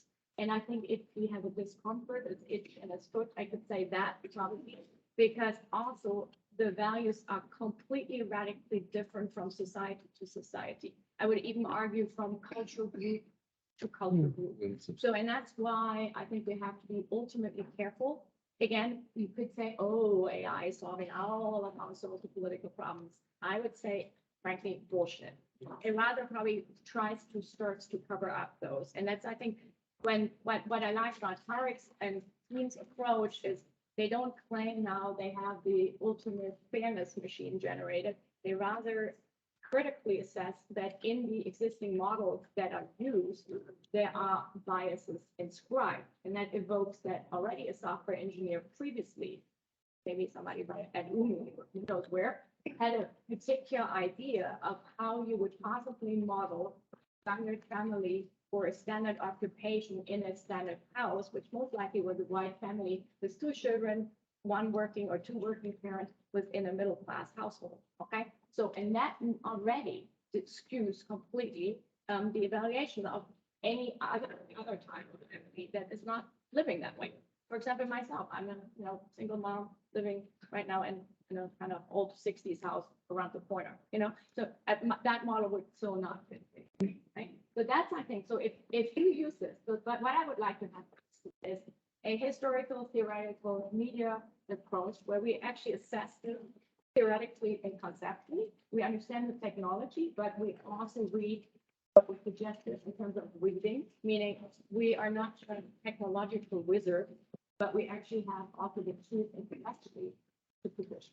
So, and if we do that, I think then every result we see in the future, regardless in which level, by the way, it would be applied, would be already on a higher level simply because we're more critical and we are more alert to verbalize it and speak about it. So, and then we kick ass. Then we are, I think, one of the few schools that actually can do that. So it would be the links of criticality with technological capability and an incredible, I think, design skill that maybe we need to build a little. Thank you. And that's why I think. Thanks. Please, yeah. Yeah. Well, I think there's a reason why AI has succeeded in text and in photos. And we see this incredible sort of renaissance in the third or the fourth one. There's a reason for that. And of course in numbers as well, because all of them, and I'm seeing some of my students here, so they are very much familiar with this course. All of them, they having these discrete units that all of them you can calculate rightly. You have your so you can sort of construct your structure. The problem with design, as we all know, is that when you put 2 things together, you don't get these 2 things right. Every time you draw a line, you draw another line within that, you have no idea what you actually made. It could be that you still have 1 line, it could be have weird shapes out there popping up. That's the imagination, so to speak. And that's what the language of the geometry picks up, or even the stuff at large does with fabrication and stuff, like the ability of picking up parts at will. And the whole thing with numbers and with pixels and with values and the values of pixels and text is that they actually have an alphabet. You can put it together to create patterns, and then you can argue about these patterns and so forth. And then you get patterns that you have a bias or not, and so forth.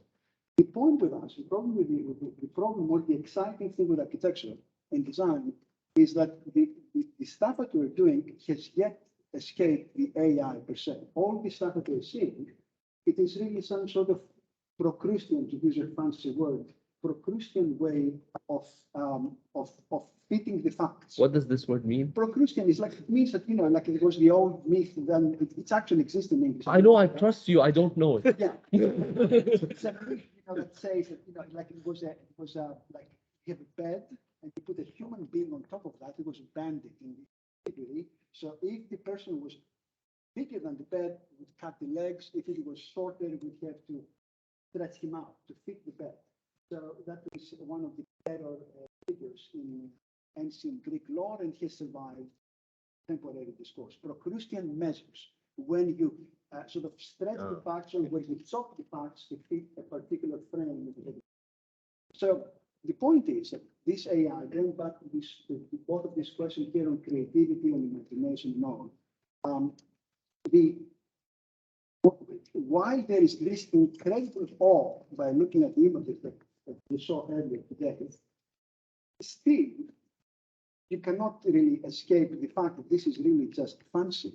It is not really imagination. You don't have a computer so you've been imagining. It is fancy. It provokes awe. But this awe it's for particular context, in particular sort of ways that it can be productive or not, or it can be, it can be worrisome of that, can be wrong, whatever it might be, but it does not have the abilities that we actually give when you say in intelligence or in the study of cognition in mind as imaginable. It is just fancy, classic and useful because it can provoke other things that perhaps you would not. But it cannot sustain, I think, a bigger, like an in-depth sort of thing, because you say, wait, why is that so? Who wrote the data? What was the data that the word that you put in? Who owns the origin? All this stuff that we start talking about. Meaning that, the incredible leaps of faith and imagination that poets like Shakespeare and architects like Libeskind and others have always been put together, they cannot be captured like that. They just can be simulated and provoke some responses. So my answer is that the dilemma there, and I'm using here I'm using the words of George Steiny, the author of the formalism that we actually put the software that hopefully some of you might want to try this coming spring called Shape Machine Applications. So George Steiny has a new book coming up, and he uses the 19th century discourse. It's really a book on artificial intelligence and design and the critical sort of discussion between them and how, say, grammar, so say formalism sort of stands in between them.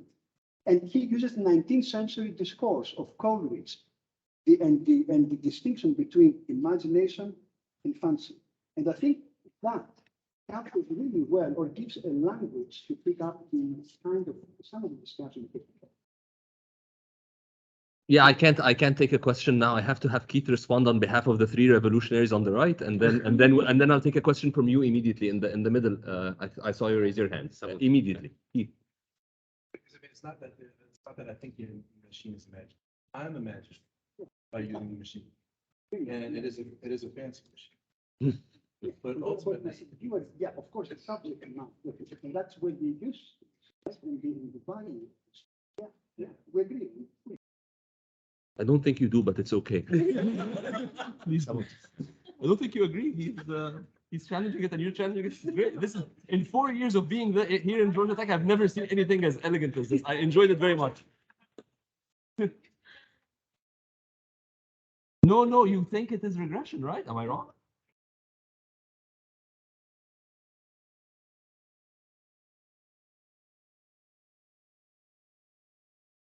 I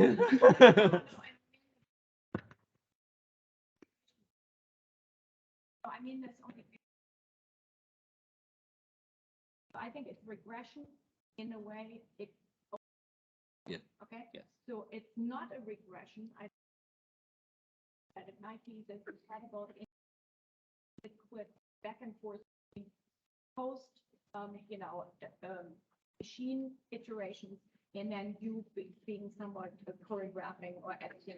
So then I think this could be actually extremely valuable. I'm only worried about the very regressive things that I think are naively fetishizing it. That's it. Okay. So I knew you would come back, and I just heard you saying 3, and I was counting, and I was I got a chat in here. Okay. I was called Mr. Raka, and I'm up for 10 years, so my doctor title went away. So let's just take the question. I can catch up on.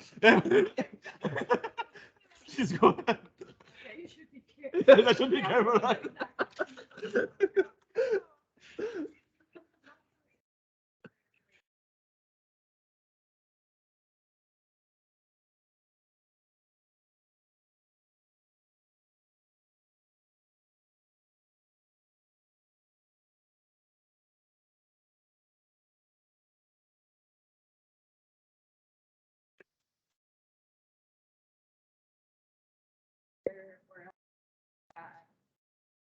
here, you might not be able to.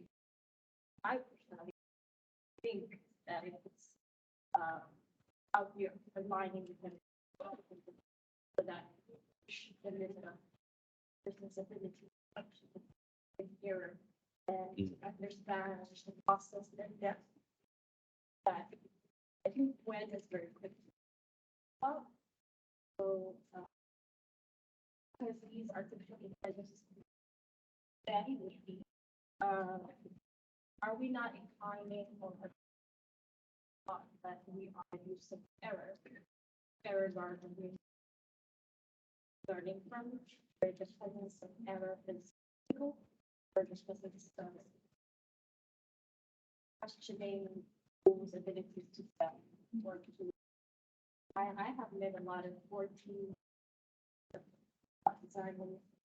I am very grateful that I went through that process because I'm guilty, and I have a and say, when I'm going to use the journey, and I want that, and inspiration is I need, or because you can first look at some image, it's a be inspired, and now the way is critical, and what to use is critical. Are we not inclining on our perception a lot that we are going to be ignoring errors and possibilities?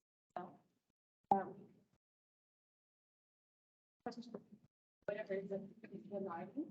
So I would say from here as a lecture, as an inspiration of fire and also ignite to refresh from that, and using other skills that would save us time, of course.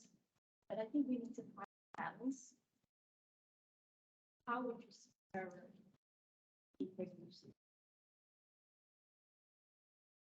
One thing I'll mention from the first part of that is, I think you should always kind of exist in the middle and also in the polar opposites of an idea. Like all good ideas are contradictory, and you should always like find the nuance, and the nuance you're going to find a lot of like interesting things. So I do think we are moving away from being able to make errors if we introduce like more architecture, at least the one I'm promoting, which is design intelligence, to like make sure we are doing things that we should be doing. But also I think it's sort of like the whole conversation with the internet, that it's just so saturated. There's no way you're going to be able to digest all of it. And if there's anything we can do to like improve the internet, it's just to like carve your own space out and like live and exist and work there, and grow there. And I think that's also the same thing with like architectural design. Like figure out like what is your interesting part within architecture, and what space you're going to carve out for yourself and grow within. And then of course, like everything else, try to make it as easy, as useful as possible, because that's where you'll succeed, and you get to spend more time with what you actually are interested in and want to do, and all that kind of stuff. Yeah. I like very much the question because you suggest, and I think rightfully, that we learn from errors.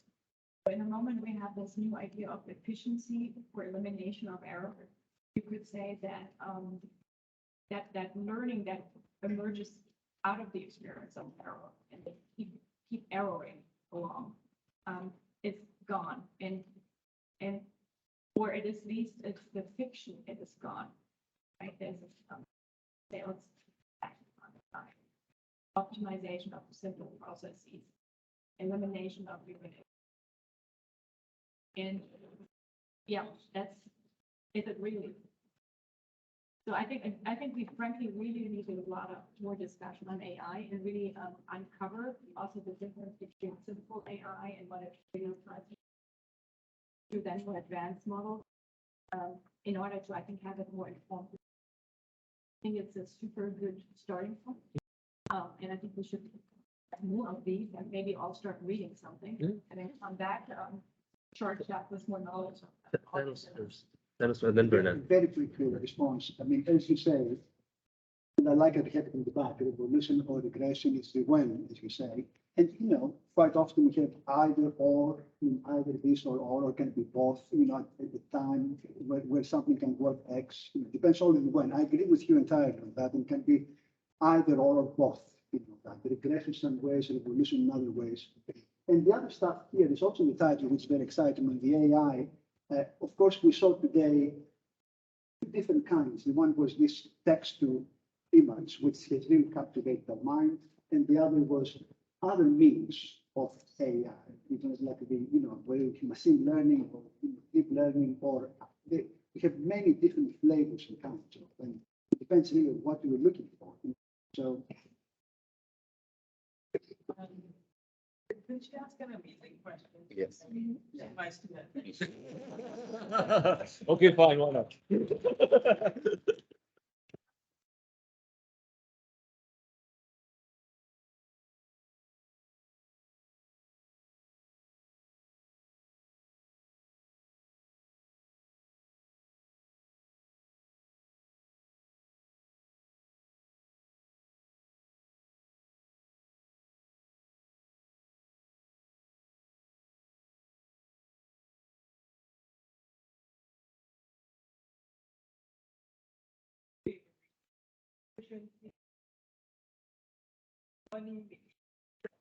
There are these sort of, they're framed around certain that might be different from, let's say, another side of architecture, right? And if I think about my journey as an example, what I love is how messy it is. We still have to really work out figuring out what it gives us might be. That's when the creativity of the architect was. And so I think error, and how we talk about error, mistakes, those spaces are what architects have always inhabited and have to figure out how theory. And when you are, when it's in fabrication, the thing is ever precise. It's materials can change. So maybe it's for us to, it's a mirror for us to remind ourselves that what we do is messy, though we attempt to pretend that what we do is digestible, the precise things that in a way is possible. That's not the reality. So I like the term of error and that's the uncomfortable space in the design. That's the reality of everything that has a shape. It's Like now we are thinking about this too in the sense of artists. If it gets to the developers, we lose our jobs. You mean like with your Yeah. Well, It got already to Autodesk. I mean, what else? It's really, that's right, it's an out, it's a really, the cry, I think there was an outcry actually among the architecture scene. But because Autodesk is thinking of being able to auto-generate for architecture. Right? So, and that is born out of this aim and understanding of what typically is done probably with Revit and other programs, which is based on a certain predictable redundancy and reapplication over and over. Right. So, and that's partially why it's not trained maybe as predominantly as maybe some of you want here, is because people want to still make you think, in fact, think about what this was done to instead of having it necessarily auto-generated. Because even if you have never learned how to actually think about it, to put it down, or how it could be, should be, you will not even be able to judge anymore the auto-generated output from Autodesk and others. So and that's where the problem is, right? So of course, there's a lot of things that as Tita's work really not just labor, which means a repeat of, and if we get that shortcut, I think that's fantastic. But I think there's a misunderstanding of what it actually takes to properly create architecture. So, and that is putting me off so badly, really, because I think it's the naivety, it's the belief anybody can do architecture. It is confusing developer, really shitty developer buildings with architecture. And I think that's where we're going to fight back. Now, the real problem I have is that we are diminished in company as architects because of this misunderstanding, but also mainly because I don't think we're clever in how we stake out our territory. So, and that's one other thing I would like to make sure that this will start to do it, by the way, with the help of the developers, with the help of those very coaches in Atlanta. It's not because I love what they do, but I think we learn from them how they do effectively business and what the business model is. Now, the question then is, how do we as architects outsmart them? And if we use our AI for that, it's fine with me, as long as we still do understand what architecture and really a commitment to architecture means. This is where my issue is, and I think that, and then Autodesk can go somewhere. And Thanos, you must have been asked that question about the shape machine output before. Do you have some response to how the geometry generation using AI would be seen as a threat by architects as a replacement of jobs? This has been traditionally so far, before the shape machine, there was no interpreter that had done what it had done. So it has been like a mythical sort of animal that flies in the air. 70-some applications all failed. We cracked it open 2019. The last 2 years, this past spring, I went around to different Atlanta firms. I had different responses. One guy at Cooper Carry called it money machine.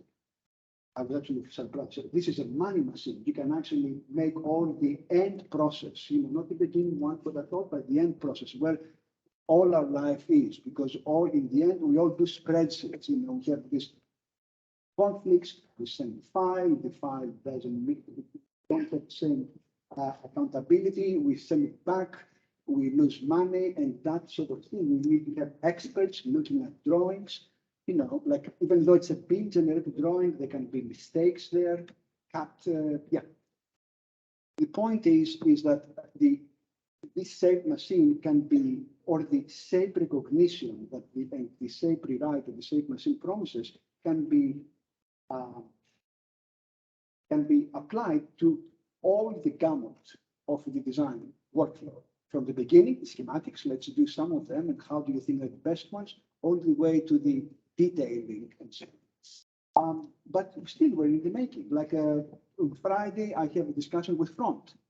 Front has shown quite interest in working with our product. So we see. Thank you, then.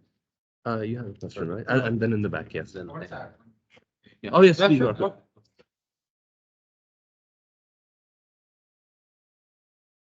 Business practice, unsuccessful architecture business. It's a really random book. I found that the AI conference is quite short. It's this woman talking about her 20-year practice of how she made some very savvy business decisions and always had a hidden agenda to get what she was trying to accomplish from every meeting, and how she just succeeded kind of nonstop. And it's a just super interesting discussion about like acquiring firms, taking on more roles. One of the things she talks about at the beginning of the book is architects used to be responsible for the entire project, used to be the engineers, the structural folks, all of these other things. And then to make their job easier, they had somebody else do it. And eventually now the job of the architect is to coordinate, to do the initial design things. So that's just an interesting book to answer or to look at if you have that question.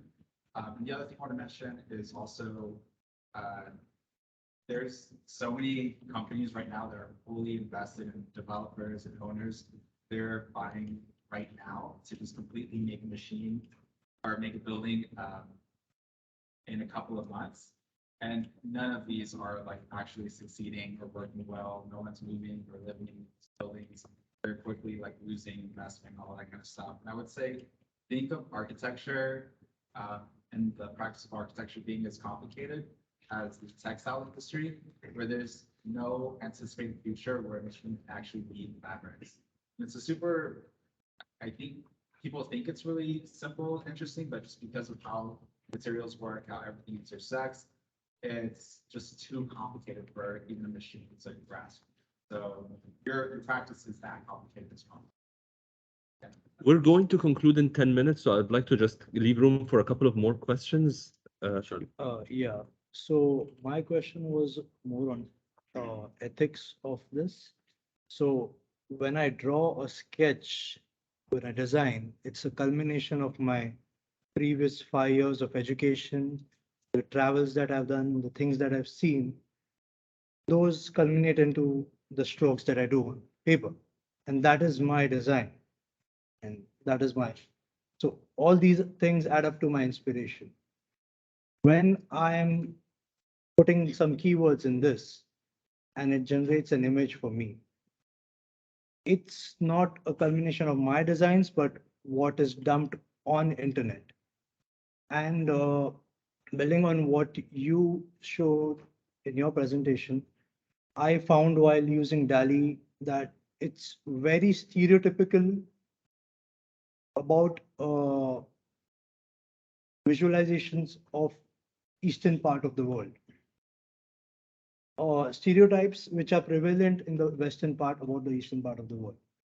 So to me, when I try to generate some local context or local architects work, or not even local, which are famous in India, like Charles Correa, I tried to interpret his work through DALI. It failed miserably. But if I put in Tadawando, who's quite famous all over the world, then it interprets pretty well. So those are the two thoughts and the question. Is that my thought? Or is that my idea that it's generating? Or is it a dump of the internet stuff?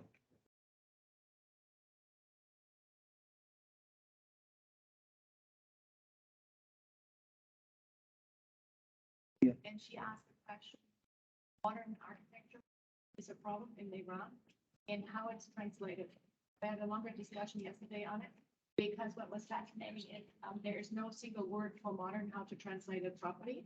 So according to that, the prompt of what it resulted into in terms of the architecture interpretation was completely different. Yes. So what I can suggest is, and you're pointing this rightfully out, the internet is predominant by certain Western ideas, you could say. It's cultivated from the West towards the East, you could say.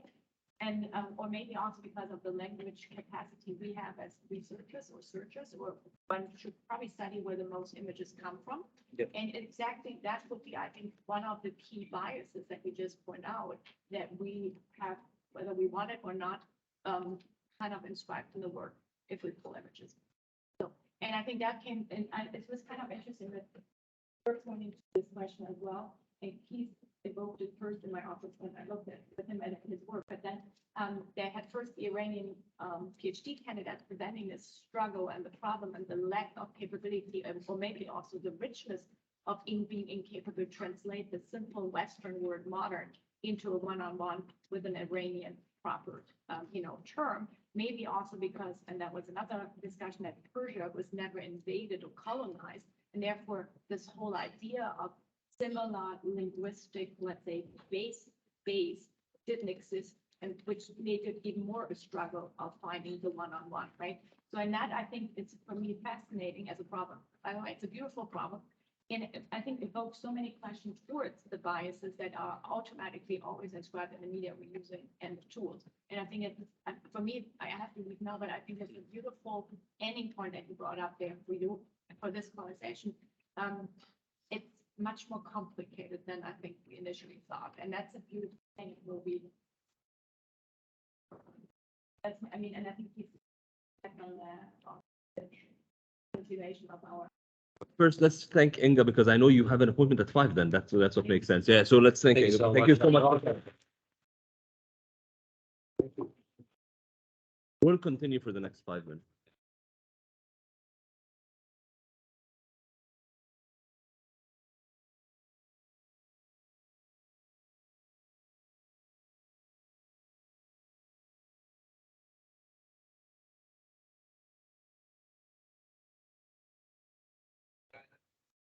I tried actually. Explain this, but that I do have a favorite. Really that powerful? Absolutely. The answer was yes. But then I was looking for, okay, can we then switch? I'll say who this one was. It didn't work. So can I invert Conrad Boxman hanger? And no, it doesn't. So I gave up. So I haven't tried. So I don't have any critical answer except to say that I think like finding a way to be super pointed about what terms you use and without relying on. I think is one way to some of the intrinsic biases, at least to deal with. Also, is it predictive and repetitive? I was speaking to an artist, Gonzalo Arias, and he said that when Photoshop came up with watercolor filter, there was a debate where this will put the artists out. But then the watercolor effects are repetitive in Photoshop. It's predictive after a point of time. And if I want to hang a painting in my house, he said, I would definitely hire an artist and not do a Photoshop watercolor. I don't know, but I mean, has anybody been using the newest Photoshop?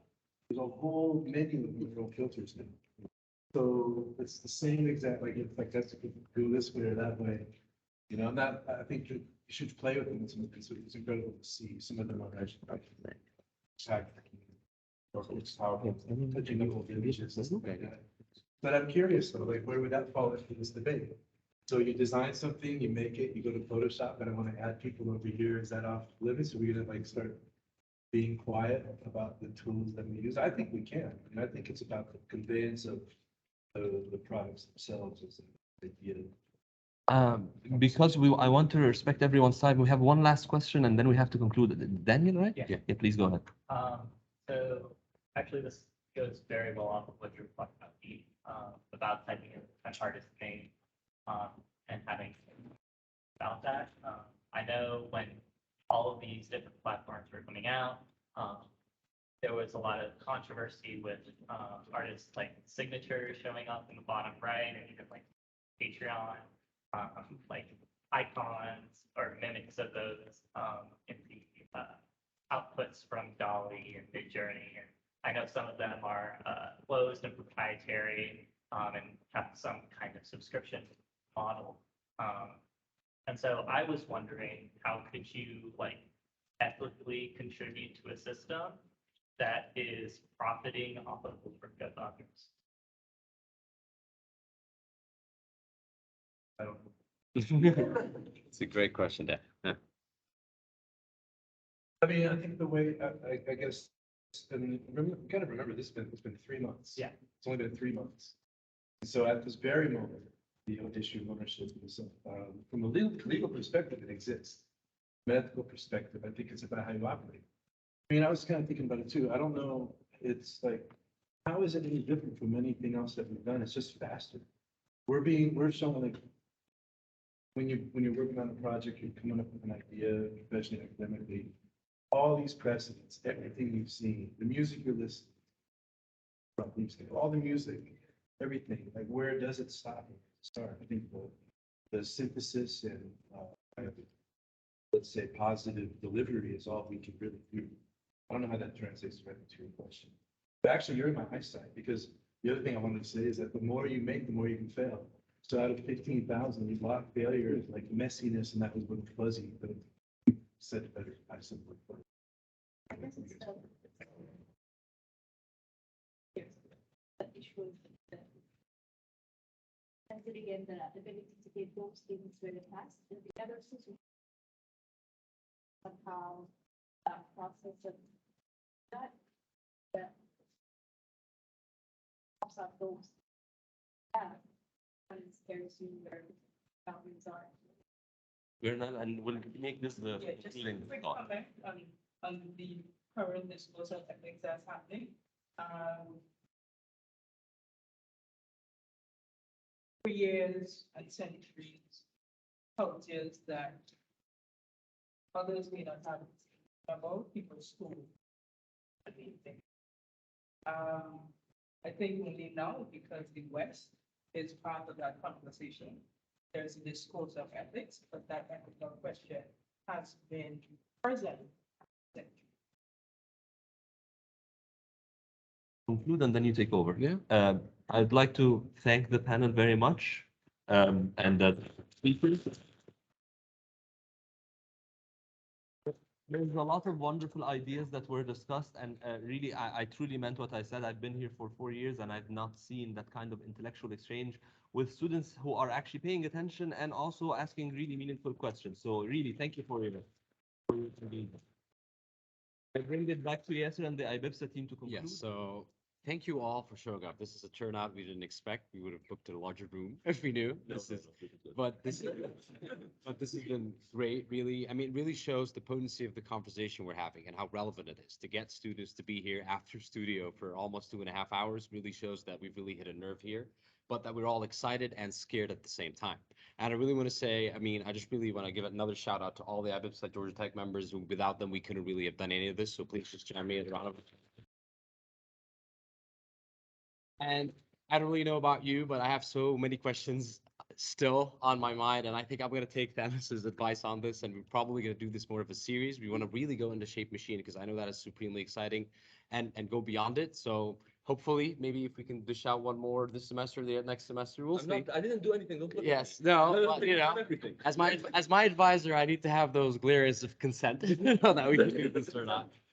But thank you so much, and really, truly, thank you for everyone, and hopefully we'll see you again. But thank you all. Thank you.